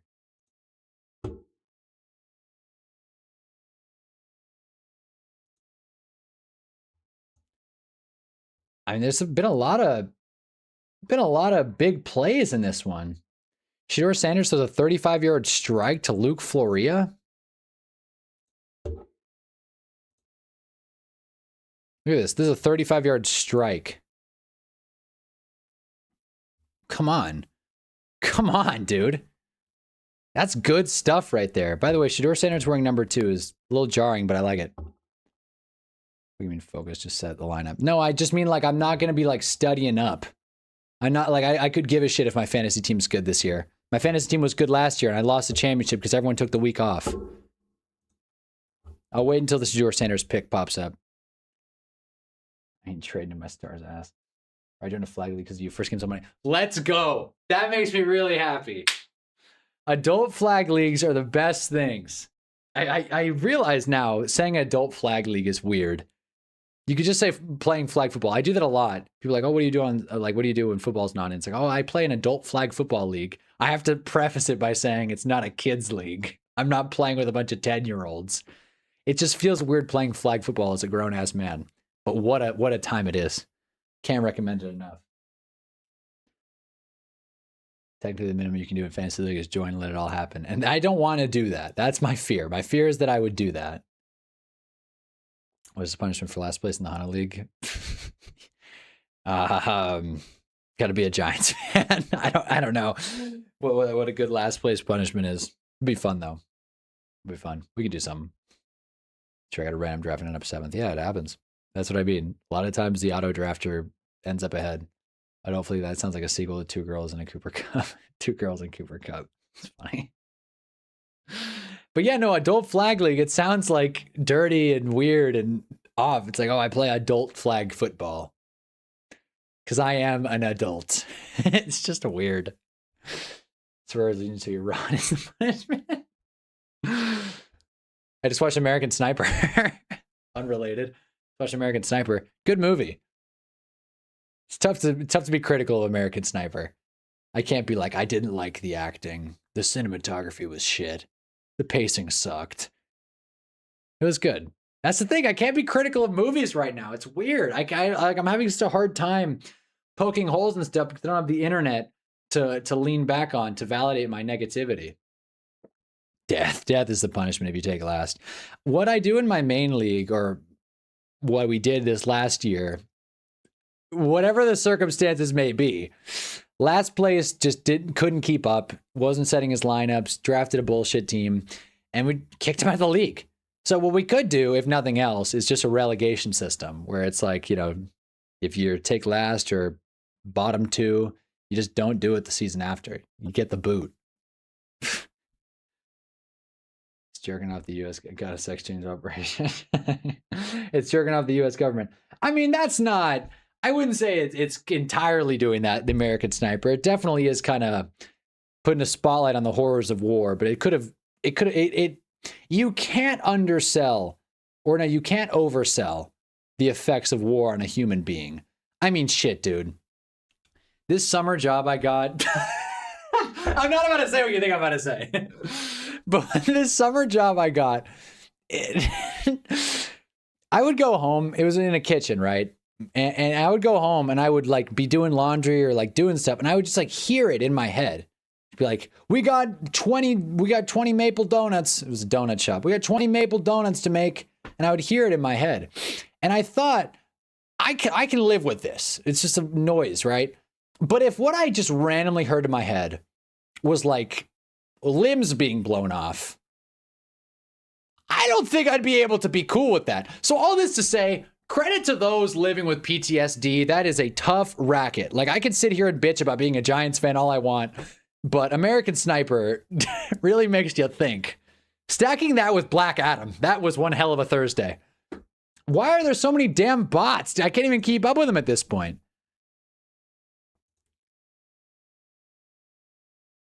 Can't present how much war screws someone up such as folding laundry. That's not like, again, that's the sentiment here, dude. Life is hard. Life is hard already. That's the thing. Life is fucking hard. Imagine going to war. Kathleen, please stop posting. Yeah. Just like the real Connors, Nightmare Blunt rotation of movies. I mean, I don't know what the real Connors are, but yeah, that was definitely a real fun rotation. Going from Black Adam. I also watched Green Book. The Green Book or Green Book, with I don't know any of the actors in it, but real good film as well. I love playing all-time QB at recess with my students. See, that's fun. That's what I would do when I would coach, because no one could throw a good ball. On a film major ball. Yeah, on a film major ball. I watched Black Adam and really enjoyed it. No, that's right. Hunter has the real... Listen, I'm not saying... You guys saw the Broncos game. That was hell. That was hell on earth. The Broncos game, I can't forget about it. I've tried.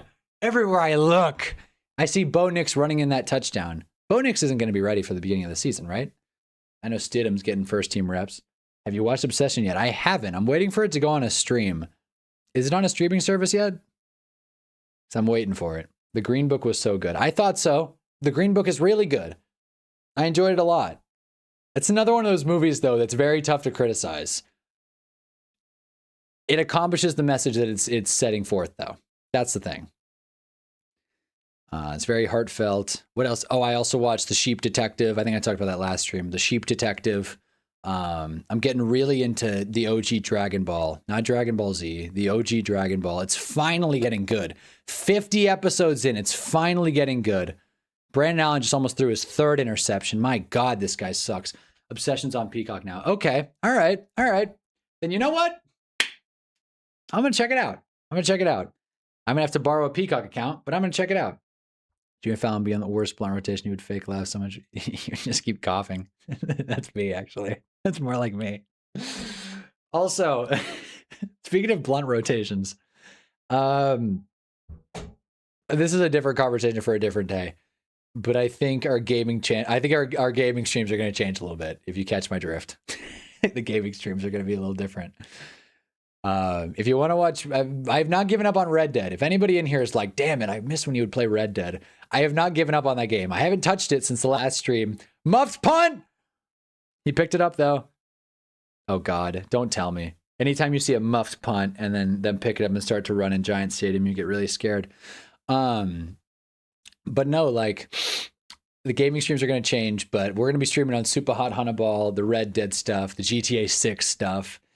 I'm going to be streaming so much GTA 6. It's going to be awesome. I cannot wait. New sneak peek trailer coming out in a week. It's debuting on Netflix for some reason. GTA 6 inside trailer is debuting on Netflix. Welcome to the future. Obsession's on the cock. How have I never heard that? I know the jokes there, obviously, right? Peacock cock, but I've never heard it just flat out called the cock. That's funny. The Broncos are repeating their success last season was weird. No way. I mean, they're not going to get a week 5 freebie against us. Not this time. The OG Dragon Ball is good. Kid Goku's a menace. That's what I mean. The OG Dragon Ball is good. It's different. I don't want to talk too much about it because I haven't finished it. But from what I've noticed, Master Roshi's a weird ass guy. It's kind of hilarious. And some of the dialogue is like just straight up some of the funniest things I've heard on television. Literally last night. I don't know about you guys. Do you guys, when you guys watch stuff, whether it's me fucking streaming or like a show or a movie and you're alone, do you sit there and like laugh out loud when you're watching something? Doesn't it feel weird doing that? Like when a joke hits and I don't know. I don't think laughing is ever weird or bad. But when you're in a room watching Black Adam or like Dragon Ball and they land a joke and it delivers, it just feels weird. It's like watching a stand-up comedy show and then laughing at home. Just kind of trailed off there. Point is that sometimes in Dragon Ball, I'll just start like, it'll make me laugh out loud. The dialogue is so funny. Like last night, there's this adult character who was talking about how he was going to murder a child. This is a kid's show, by the way. He said, he's like, what I'll do is I'll drop he's like from a very high point. This is going to be very worthless to explain, but I gotta see this point out. Basically, two characters are at the top of this very high tower, right? And the evil guy is like, there's some kid waiting down below. And the evil guy is like, I could just drop this thing, this like bucket on this kid and just kill him on impact. And he just says that like as if it's his plan. And the other character, mind you, again, in a kid's show, just looks at him and says exactly this. He says, that's a pretty disgusting and terrible idea there, big guy. He just says that. And I don't know what about like the exact delivery and words of it I thought was so funny. But that's the thing with OG Dragon Ball. It's so like uncharted territory that the dialogue is just unintentionally hilarious. And I feel like you get that with a lot of shows now because humor's way overdone. I laugh. Muff pun in the preseason's a good way to bring your NFL aspirations just to an early end. Yeah, that's true. That's a good way to call it a career. But he's still out there. Roshi might be Jeff Epstein. Yes, I laugh out loud. Roshi is pretty freaky in the Dragon Ball show. It's not good. It makes me feel very odd watching it. He's preying on teens. I don't like that. There's a giant down as well. If something's really funny, then yes. This I literally LOL. So it's okay. So everyone here does laugh out loud. I feel like Muhammad does. I not only laugh out loud, I might also commentate over it to myself. Okay, maybe I'm not as weird as I thought I was. You guys really make me feel like a human being. It's great. Rarely, but if it's really funny, I'll let a little chuckle. See, that's more what I expected from RJ. Yeah, just a little like, huh. You know, because when you're at home, I feel like there's something like performative about laughing. When you laugh, you're showing everyone you're around that you're enjoying what you're seeing. But when there's no one around you, kind of takes that out of it. So then it's just authentic, like humor and enjoyment. It's a fun feeling. It's a rare feeling, though. Who muffed it? I was going to say whoever's playing punt returner. I don't know. I don't know the fella's name.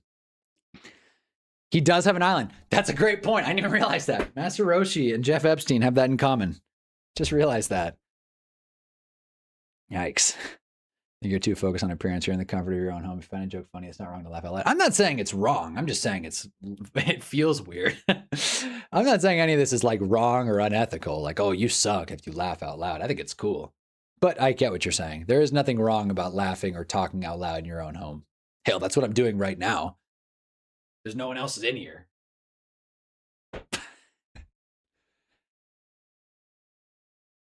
I'm really fired up. I'm really fired up for this season. They're showing an ad about the 4 days of games that we got coming down the pike in the second week of September. We got September 9th, Seahawks, Patriots, 10th. I already forgot. But, you know, we got games. We got games. Rams, Niners, then the Sunday slate, and then Mondays, Broncos, Chiefs. The mentor figure in those kind of anime being a pedo is just kind of the standard. Yeah, no, I that's the thing. I don't want to like blame Akira Toriyama, rip. It feels very like, oh, it's just anime. Still very, very weird though. Like in the first 5 episodes of Dragon Ball, I don't even want to talk about it on. I don't want to talk about it on stream.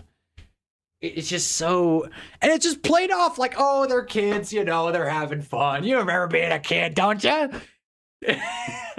Sucks. 1st and 10 Vikings. This game will not end. It sucks. I don't have anything to talk about with this stupid game. I'm watching the 2 awful teams. Their third units go out there and try and get jobs. I know there's a reason to watch preseason football. I want to see if Darius Masau is going to earn his spot on this roster, but you can only do so much when it's a 3 and out off. NBC just did a tribute to Fred Hoagland. Rest in peace, Fred Hoagland.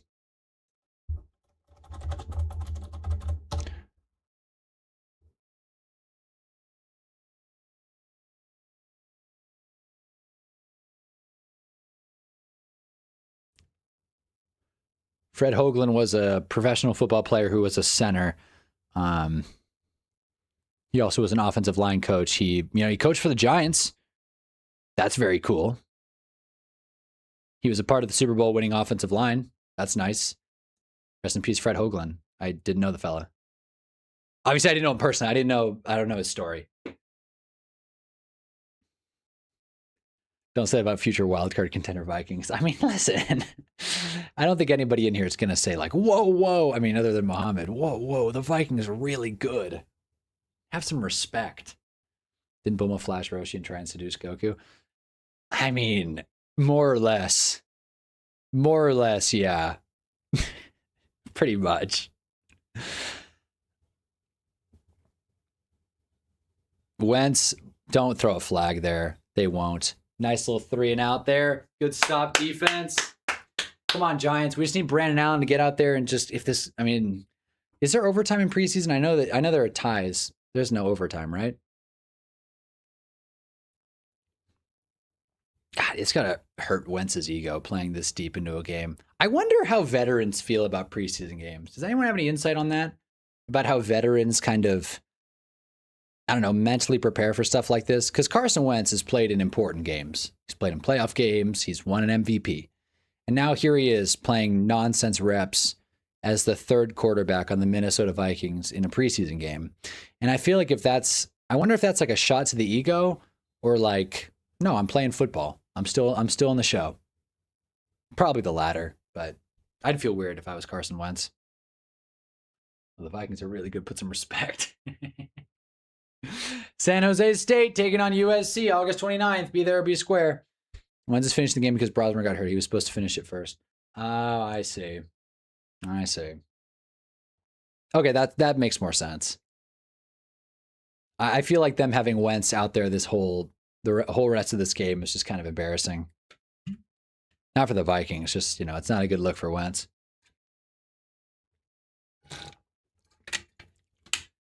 We're still giving the Vikings shit for letting Darnold walk. Crafty stuff. We're still grilling them. The Giants would be a really good team if they had a running back. Is that Turbo again?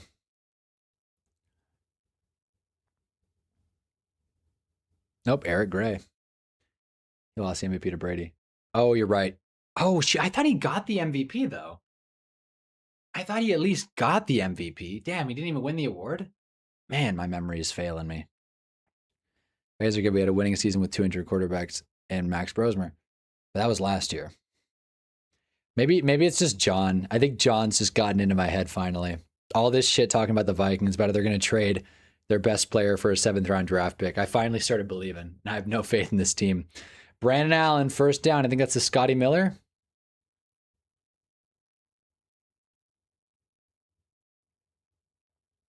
This course around Wentz would be so different if he won the MVP. Damn, I guess he didn't win it. But he was going to. Like, he was going to. If he just played out the season, he was going to. And it's quite a fall from grace. Doesn't help Foles win the Super Bowl. That also buried him. If one of those things changed, either winning MVP or Foles didn't win, whole different career. But of course, that's sports. Sometimes shit goes wrong. Hope we see the Pasternak play this year. We will. We will. If last year was any indication, we saw like 50 quarterbacks like take genuine snaps. Like we will see the Pasternak. We'll see. I mean, hell, Phillip Rivers came back. Phillip Rivers came back and played last season. Nothing is off the table.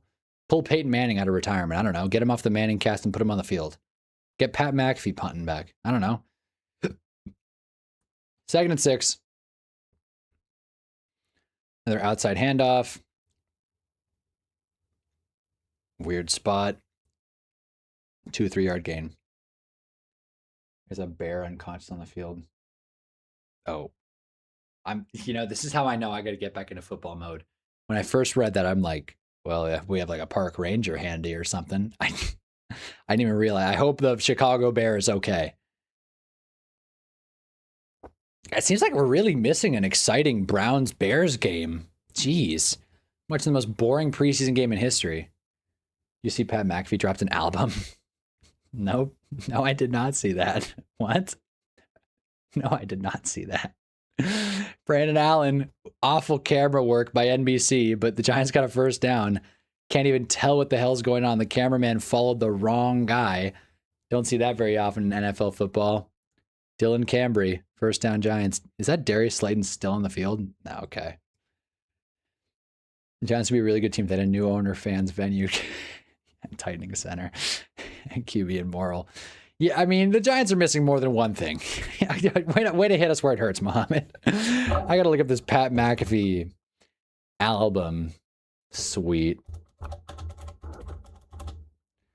Well, this is the thing. He dropped his country rap album. Most hilarious cringe thing I've seen.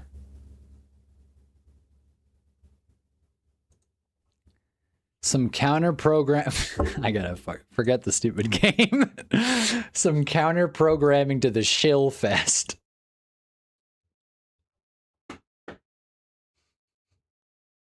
It's headlines like that that'll always get a laugh out of me.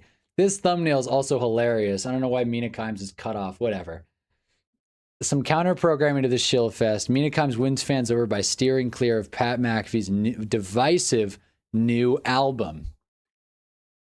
Mina Kimes did not review Pat McAfee's new album. She did not mention it all, and that silence was enough for some NFL fans to decide she had already won the day. As McAfee is the diary of a polarizing figure arrived Friday, and ESPN personalities publicly praised it. Kimes used her own feed to promote a different release. My friend's album came out and it rips. Check it out. So Mina Kimes did not support Pat McAfee's new album. Am I able to listen to this thing without getting copywritten? Country rap sounds like an oxymoron. See, I thought you were referencing the Schoolboy Q album, Oxymoron, which would be very disrespectful to Schoolboy Q. But yeah, no, country rap is not a good place to start. Seeing that genre, I don't think that's like an up and coming, and maybe it is. People love country. I got a whole thing about country that I'll get into maybe, but let's see. Most hilariously cringe thing I've ever seen. And I will listen to this. I just want to, for as long as I can remember, my mere existence made a lot of people hate my guts. I've been writing songs for about 20 years, and it's time to let them out. A lot of headlines and narratives. As I was to die, I'd let my kids know exactly who their dad is. The fucking crazy thing to say before dropping a country rap album.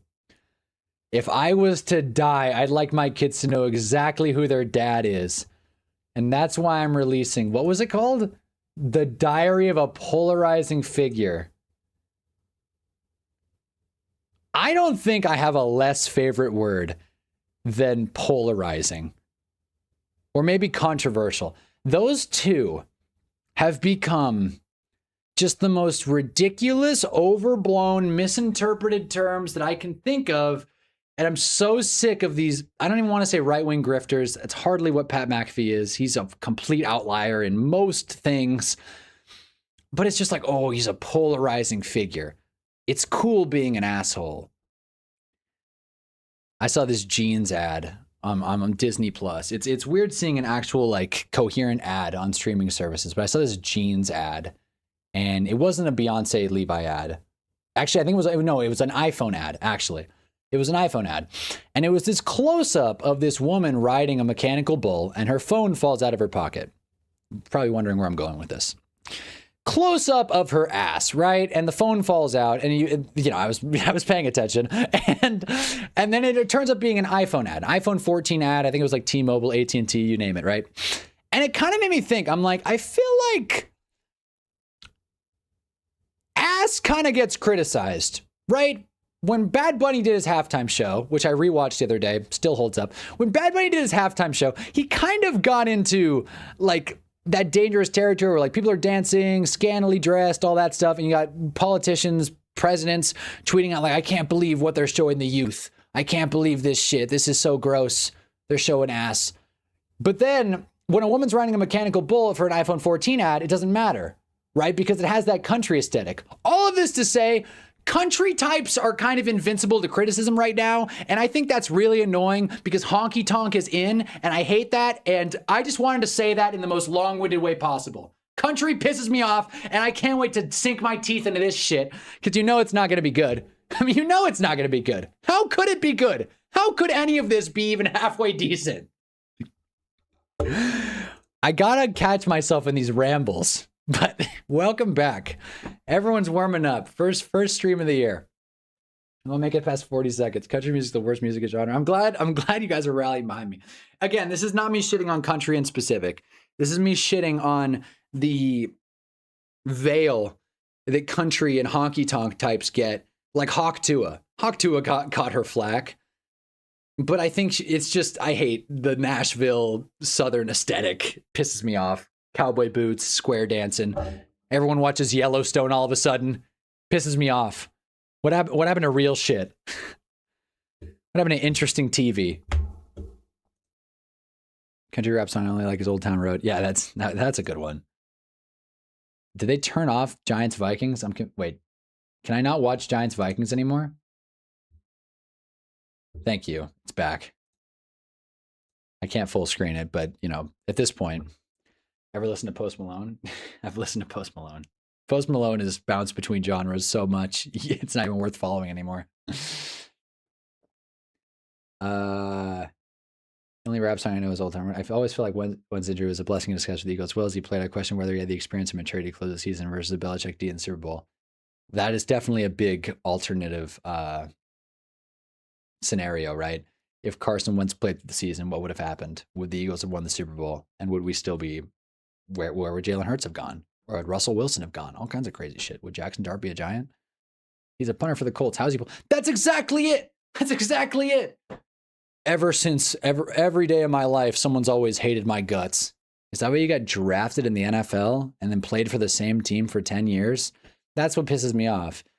It's one I'm mad at. Okay, let's step back a second here. I'm venting about country types. This sounds like a very politically coded rant that I'm going on here. I'm trying not to make it like that. Embrace everybody. People like what they like. I've met a lot of great people, and some of them have liked country. It is what it is. But I think the title of like when you're a self-endorsed controversial figure, when you call yourself polarizing, when you write a book called Triggered, all that does is kind of enable, how do I even put it? It doesn't accomplish anything when a person does that, obviously.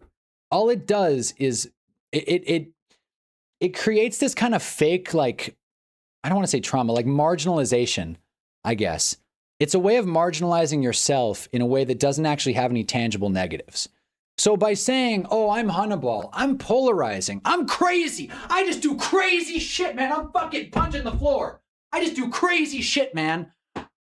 Me calling myself, my neighbors did not like that. Me calling myself that doesn't accomplish anything. You don't get any props for being a self-proclaimed like controversial figure. I don't think Gandhi was walking around being like, I'm just different. No big deal. I'm just, man, they try and contain me, but they can't. I'm just this polarizing, I don't give a shit what anyone else says. That's why I'm making my whole brand, because I don't care. I'm letting my life be defined by other people's words, but I don't even care. That's how great I am. I think that's stupid.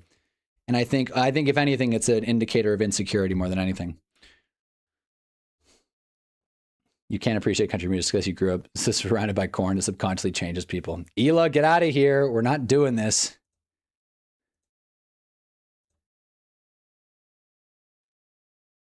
On a live stream before doing some Joker shit. Some of them I assume are good people. Listen, again, this is not a politics rant. I just don't like when people, do that shit. And I'm sure Pat McAfee's album's awful, and I can't wait to listen to it. This really got me into a politics thing. I think this album cover, this really got me. This kind of upset me a little bit. Seeing this album cover, this ain't music. This ain't country. This is not music though. This is stupid as fuck. I mean, there's a notepad on there. What does this say? I can't even read it. What does it say?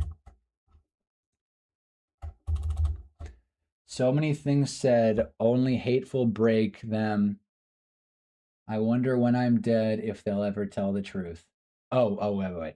So many things said, only hateful break through.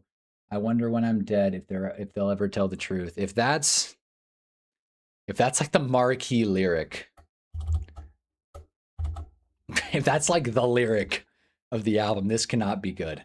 This can't be good. You guys got me hot now. I see how now I'm mad. Pat McAfee dropped a country rap album. Now I'm mad. I see Pat's new album. I think a Bo Burnham's song, Country Song. Oh, I don't know the song, but I can imagine what you're getting at there. The title, the cover, the artist, the genre, all tell me it can't be good. Yeah, no, for me, it's all cover. That cover is the ultimate, like, this is someone I know, and I don't want to give them too much props. You will have no idea who they are. I barely know who they are. Someone I know wrote a book, right? And what they did was they reached out to a publishing house that then reached out to an AI writer that then put together like a 50-page damn near picture book. But it has the guy's face on it. He wrote a book.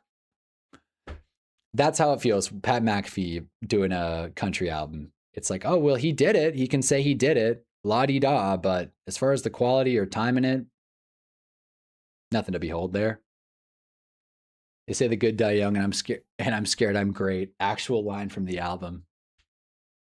Okay. That's it. I'm listening to this shit. I'm listening to it. I'll listen to it while we watch this game.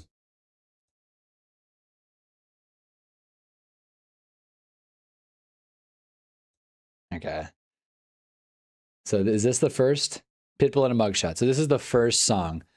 We're going to listen to it. I don't think it's going to come through, which is perfect. This is Pitbull in a Mugshot. Rest in peace to the greatest dog of all time. So Pat McAfee's dog died. He made an album. When my dog dies, I'm going to be really sad. And that's all I'm going to say on the matter.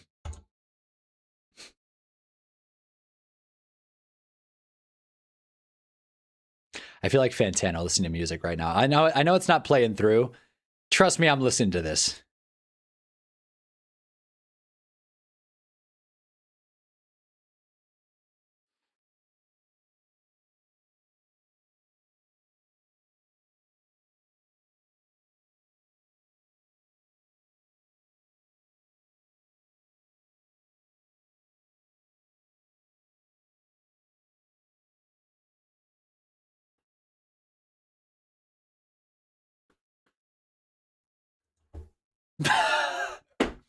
I know watching me listen to that for 40 seconds couldn't have been, I mean, I'm pretty speechless, frankly. This guy's like in the first 40 seconds, he talks about waking up, smoking, no coffee. Weed? What, what is he talking? What? The first line of his debut album, his country rap album, "Smoke No Coffee." We all got bills to pay. We all got bills stacking up. What bills does Pat McAfee have to pay? The dude gets like $100 million for like wearing a tank top on ESPN. Not to pocket watch, but I don't think Pat McAfee's struggling for money right now. So for him to be like, "We all got struggles, man. We all got to pay them bills. I got 4 houses, 19 horses. Wake up, smoke no coffee." Why is lyrics if he was a Hall of Fame quarterback? That's a good one. There you go. Started listening to the song Blue Collar Symphony. The opening line is of the song is "Get the hell out of the way." Top comment on the YouTube videos, music I kiss my sister too. Country music's wild, man. That's every controversial figure's next move after rage bait of making outrageous takes to ride. It's my life solo rider wave. That's the thing. And I wish Pat McAfee stayed cool instead of gone all, Rogan-esque. Trying so hard to make this like a blue collar album. Yeah, that's the thing. Okay, I'm 41 seconds, Pitbull in a mugshot.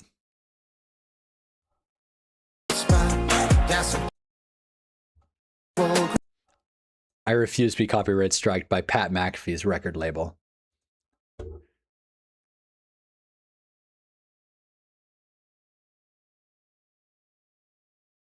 We all got problems and bullshit that we ghost. I see why you said the ghost thing, because the next lyric was leaves us doing the most. I get it. He's forcing the rhymes, but writing music is hard. Fuck this. I'm listening to I'm turning the song on. If this part gets trimmed out, it gets trimmed out. So be it. We can all get along and motherfucker we should. We all hate the same folks. Mostly lame bros.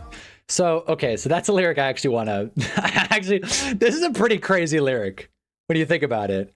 I don't want to sound all lib here, but we're saying we all hate the same folks. That's a crazy thing to say. We all hate the same people, mostly lames.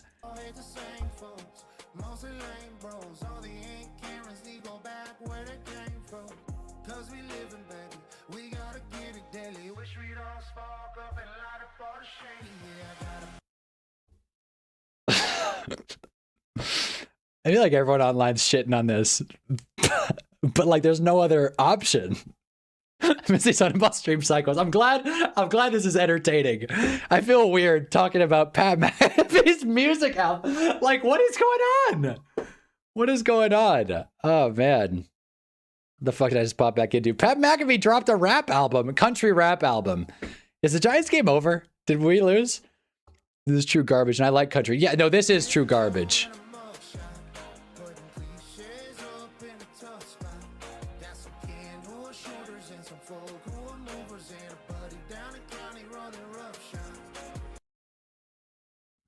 Whatever. Like, I don't need to even go through. Like, I don't even need to go through these lyrics anymore. Like, every lyric is dumber than the last one.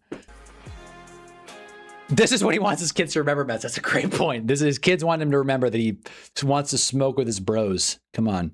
So dumb. So stupid.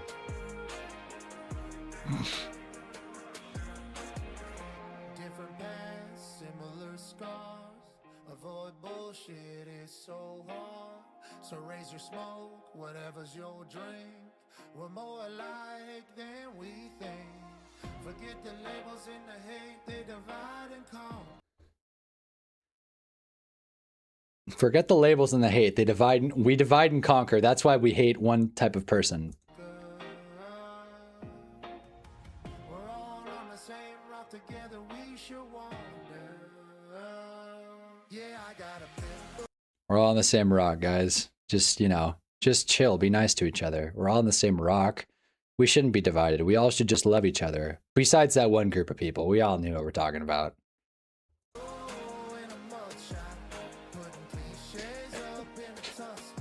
I don't know why I keep playing this song like as if something's gonna change. Like, this is not. This is hell. This is hell. This is the fantasy punishment, by the way. Listen to the Pat McAfee album front to back. That's the punishment.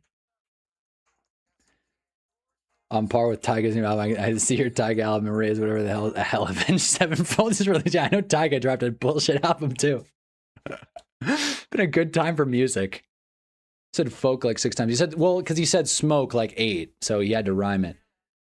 This is blue collar. So this just keeps on going. So what I like about this is this is on this is on Spotify, Apple Music. What is this? iTunes Store? Is that what this is?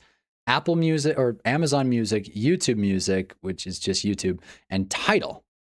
So we got 6 different streams.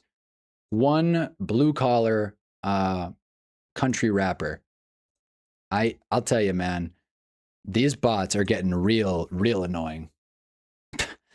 Worst part is I used to love Pat, but man, this has been a crazy follow-up. I mean, it's the same thing that Rogan did. It's like, after a while, just being appreciated by one side of the political spectrum, just it does something to you. It does something to you. Has Pat ever showed any interest in music? This is 100% AI. No, that's the thing. He said this has been 20 years in the making. I was gonna say, yeah, AI written for sure, because you can tell because he's just reaching for every single rhyme. What rhymes with smoke, folks, and you know, he's not even saying shit that makes sense. Even the front, like this little document right here. This is AI for sure. What the hell?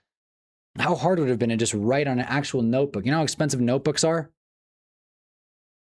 Like like you could have gotten again, I sound so fucking I sound really blue here. I don't mean to, but you could have built a whole tree, or you could have made 25 notebooks out of the tree that it cost to make that AI picture right there.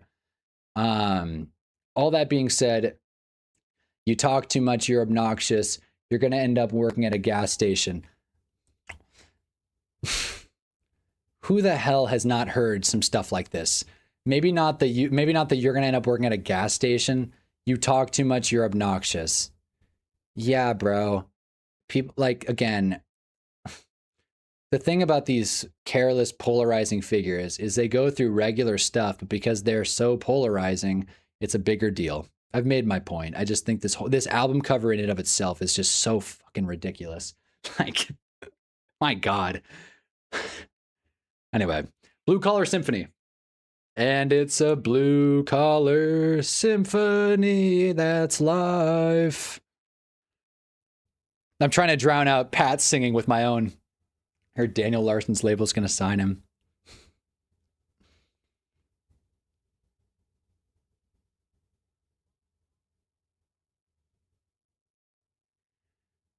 I mean, this is better.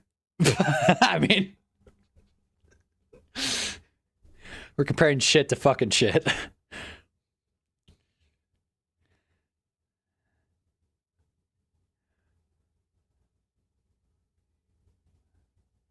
He said 20 years in the making. I wonder genuinely how much time you spent on this. What do you know about Bittersweet? No, it's a good song. Thank you. It's a good song.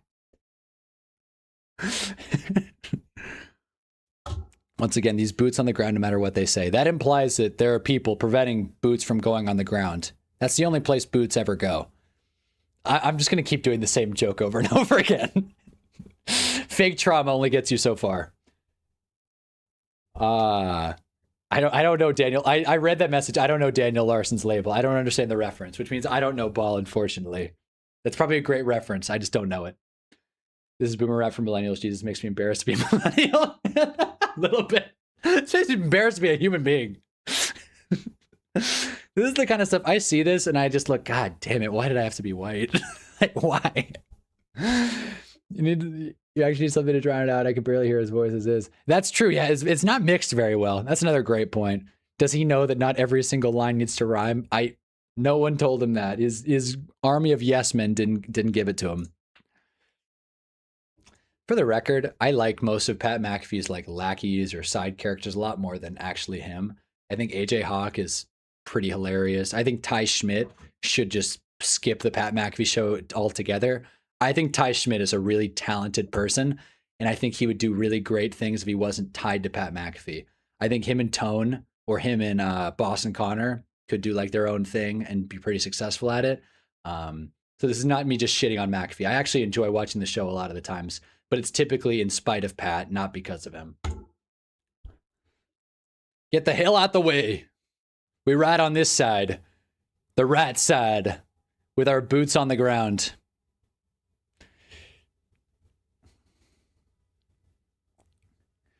And they listened to this on his stream and hyped him up for sure. For sure. Everyone at ESPN is probably like, Pat, come on, dude. That album, Blue Collar Symphony, is my favorite song my favorite song off The Diary of a Polarizing Figure is Blue Collar Symphony. It's like a parody album.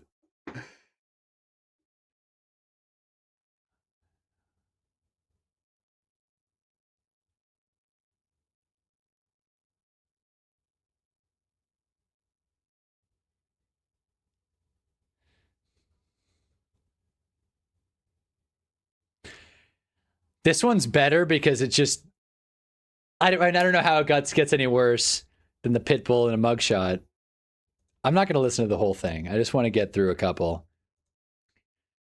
I just want to get like the chorus.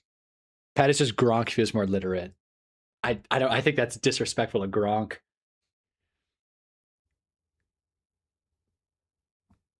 But I like the comp, honestly.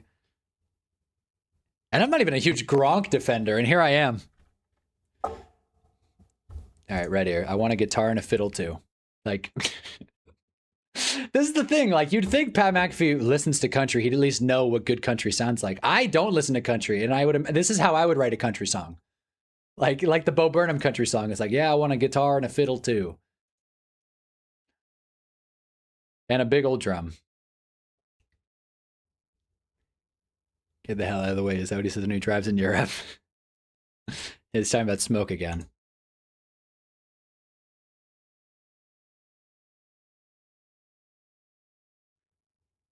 Oh, I haven't forgotten about the Kelsey Gronk debate. I'm glad you haven't. I'm glad you haven't. I'm standing on it.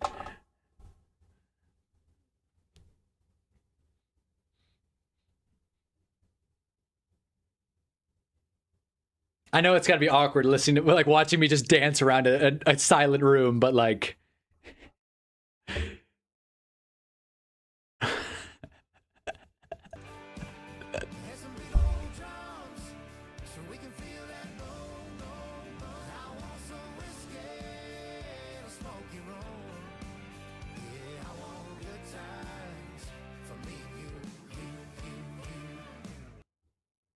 And that's where we'll close it. I'll listen to the whole thing, and if I find some funny moments, I'm not listening to the whole thing. I'm not even gonna try and pretend like I'm not listening to this thing. This sucks. I might listen to it ironically doing DoorDash one night, but I mean, this is hell. This is absolute hell. And the fact that, I mean, I would love to see some ESPN people coming out defending it. Let's see if Stephen A. had anything to say about the matter. I'm sure Shefty said something. Brett Rippin on Season Any Reserve. Let's see where. Congrats to my good friend Pat McAfee for releasing the greatest album in music history. Oh shit, Super Bowl. Little reminder: Super Bowl's on Valentine's Day. Did they not? I guess they're not talking. I guess Shefty didn't talk about it. Did Woj? Let's see. Did Stephen A? I'm sure Swagoo had something to say. Dan Orlovsky defended it. Let's see. Stephen A. has got his own shit going on right now. Stephen A. he's got his own kind of challenges. The Democrats have lost the plot. And thank you, Russell Westbrook. This is how ridiculous Stephen A. is now. The Democrats are fucked. Thank you, Russell Westbrook, for your awesome career. All right, let's see if Dano posted. I would imagine some people probably took down their supportive tweets, much like they did with the whole solitaire thing. So let's see. Yeah, I guess he didn't. I don't know where what that article was. Oh, here we go. They say the good die young, and I'm scared. I'm great. What a line at Pat McAfee show. So the album is legit good. So he did endorse it. Good. The album's good. The album's good, okay? Say what you will, it's a good album. That's a fun fact. Matthew Broderick once killed someone driving on the wrong side of the road in Ireland.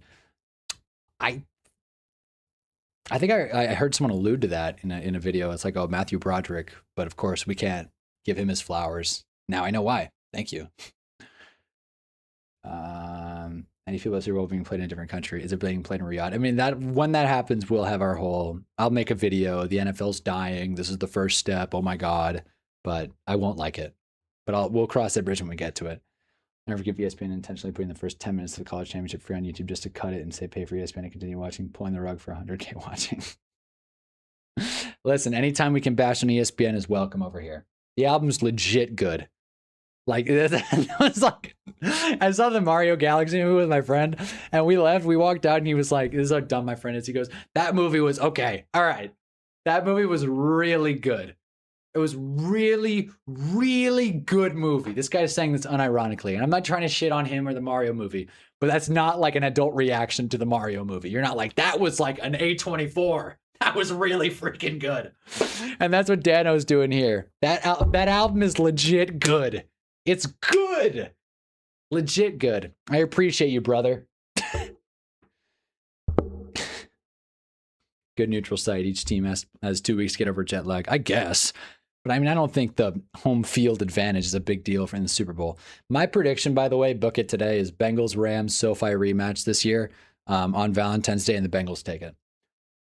I just got so caught up in Pat's music. I've been listening to Justin Fields' debut I've been missing Justin Fields' debut as a team.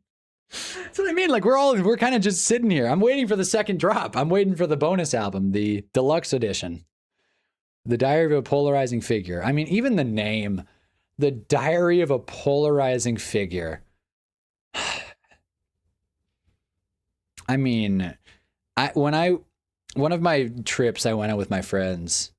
We went to Tillamook, Oregon, which is so stupid. The same friend that loved the Mario movie was like, "We gotta go to see Tillamook, Oregon. I'll see what the hell's going on up there." And like, that's where they make the cheese, right? And the ice cream and all that stuff. And when I got to see like the factories and the cows and the fucking, that's it. Cows make milk. And they have like restaurants and merch and all this shit. And I'm telling this story because I went to a literal cheese factory. And yet, this shit right here, this album cover is the cheesiest, dumbest bullshit I've seen in my entire life, dude. I'm telling you, that was a long walk for that one. But I mean, even like this album cover, even the parental advisory on the bottom right corner just ties it all together so well. It's like, make sure your parents give you the okay before you get into the Diary of a Polarizing Figure. This is a guy who you're going to end up working at a gas station. You talk too much. You're obnoxious. By the way, this font, you may have seen it in a couple of my videos. Like, what I'll do, this font, I like it because it looks like that. What I'll do is when I'm not trying to edit text for a long time in Premiere, I'll use this exact font because it's like, it looks good. You don't need to put an outline or a shadow or anything. So that's how I know. I mean, not much of a mystery that there's low effort here. But even the font they used on the pictures, they didn't even mix it in right. They didn't even like blend it. This album sucks. AI made it. I'm pissed. And, that's all I got. That's all I got. The Giants game is not happening anymore, is it? Yeah. So the Giants, the score's blocked out because, you don't want to see that. But the Giants lost 13-10. We can look at, there are no stats. There are no stats. Joke's on you for thinking there would be. So this is the track list in case you wanted to look at it. This is Diary of a Polarizing Figure. If Pat McAfee's going to drop an album, I might soon as well. Shoot, dude. At this rate. Jelly Roll, Post Malone, Shabuzi inspired jams were not my jam. And that awful announcing Sean Keeley nailed their review. Particularly, there are 3 major storylines that repeat themselves across the album. Things used to be tough, now they're great. Haters can eat it, and it's all good. It's all good, man. It's all good. Yeah, it wasn't good. This is collaboration with singer-songwriter Ernest and Big Loud CEO Seth England. 2 pretty high figures in the music world. So anyways, this is a perfect way to close out our first stream back. New camera, new green screen floor, same nonsensical talking points on a hip hop album. I think I could smash a hip hop album. Listen, what I will say, and this is a genuine unironic thing, just building stuff up by saying this is genuine and unironic is never good. Jarv's music is way better than that shit. Like Jarv, who I know like didn't I'm gonna guess, didn't have the same resources that Pat McAfee did. We've listened to Jarvis' music. Like, here it is. This right here. This is more inspiring than anything Pat McAfee made.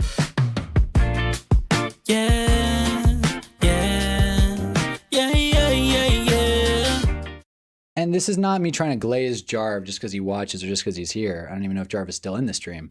But I'm just saying, like, there's something wholesome and authentic about that. I don't think Jarv used AI for that shit. You can tell before you get to 3 seconds that Pat McAfee, this thing is like all layered in way more AI dog shit than I could have ever dreamt of. Exactly. And it's not even just an AI thing. It's about making music with intention and heart. And like, fuck. You wouldn't get it. You're not a polarizing figure like him. You wouldn't get it. Pat McAfee's life is really freaking hard. All right, he went to college. He did a bunch of drugs, and his teachers got mad at him for doing that. But he still got drafted, and then he stayed with the same team for like 12 years, and then went straight from that into podcasting, and now is making hundreds of millions of dollars. Don't you understand how hard his life is? Come on, have some respect. New chair, most important part. That's right, new chair. New chair, don't care. So, all I'm saying, music is really hard. I'm not trying to shit on Pat McAfee, but for God's sake, if you're going to make an album and say, this is what my kids are going to remember me as, some effort would be kind of cool. That's my hot take. Anyways, the Giants lost. That's not new. Congrats to the Vikings. Congrats to Shador for lighting up that long pass that we saw. I hope this one doesn't get copywritten. There's a good shot it does. I hope it doesn't. Between the Pat McAfee stuff and all the clips we watched. But either way, new setup. Really excited to be back. We got, like I said, a bunch of cool shit on the way. I don't want to overpromise videos this year, but I want to, be a little more committed to a wholesale YouTube approach. But we'll get to that when we get to that. What's the point of the crack down the middle of Pat's face if he looks the same on both sides? I think this is the fake one, but that's a great point. That's a phenomenal point. Where's the here we go. Yeah, like this. Yeah, it's the same picture. You're right. It's the same picture. I guess it's the same. It's the same picture. This is a troll. This is a troll. And if this is a troll, then it's good. It's good. If it's a troll, it's good. Anyways, that's all I got. We got 3 hours down. Drop a like if you haven't already. I've been Hunnaball. This has been Giants football. That's great. Red Dead stream's coming back soon. GTA 6 stream's coming in November. I don't know when the next football stream will be, but still in the works. Still gotta get some decor. Gotta get this headrest. The lighting's nice, and that's cool. Appreciate you guys always. Drop a like if you haven't already. Love you. And here is, let's listen to some actual music. We'll probably change the outro video next time around. So for one last farewell, some actual music from an actual watcher of the stream, Jarvicious. See you guys always. Have a sick night and a great rest of your weekend. Go Big Blue. Yeah.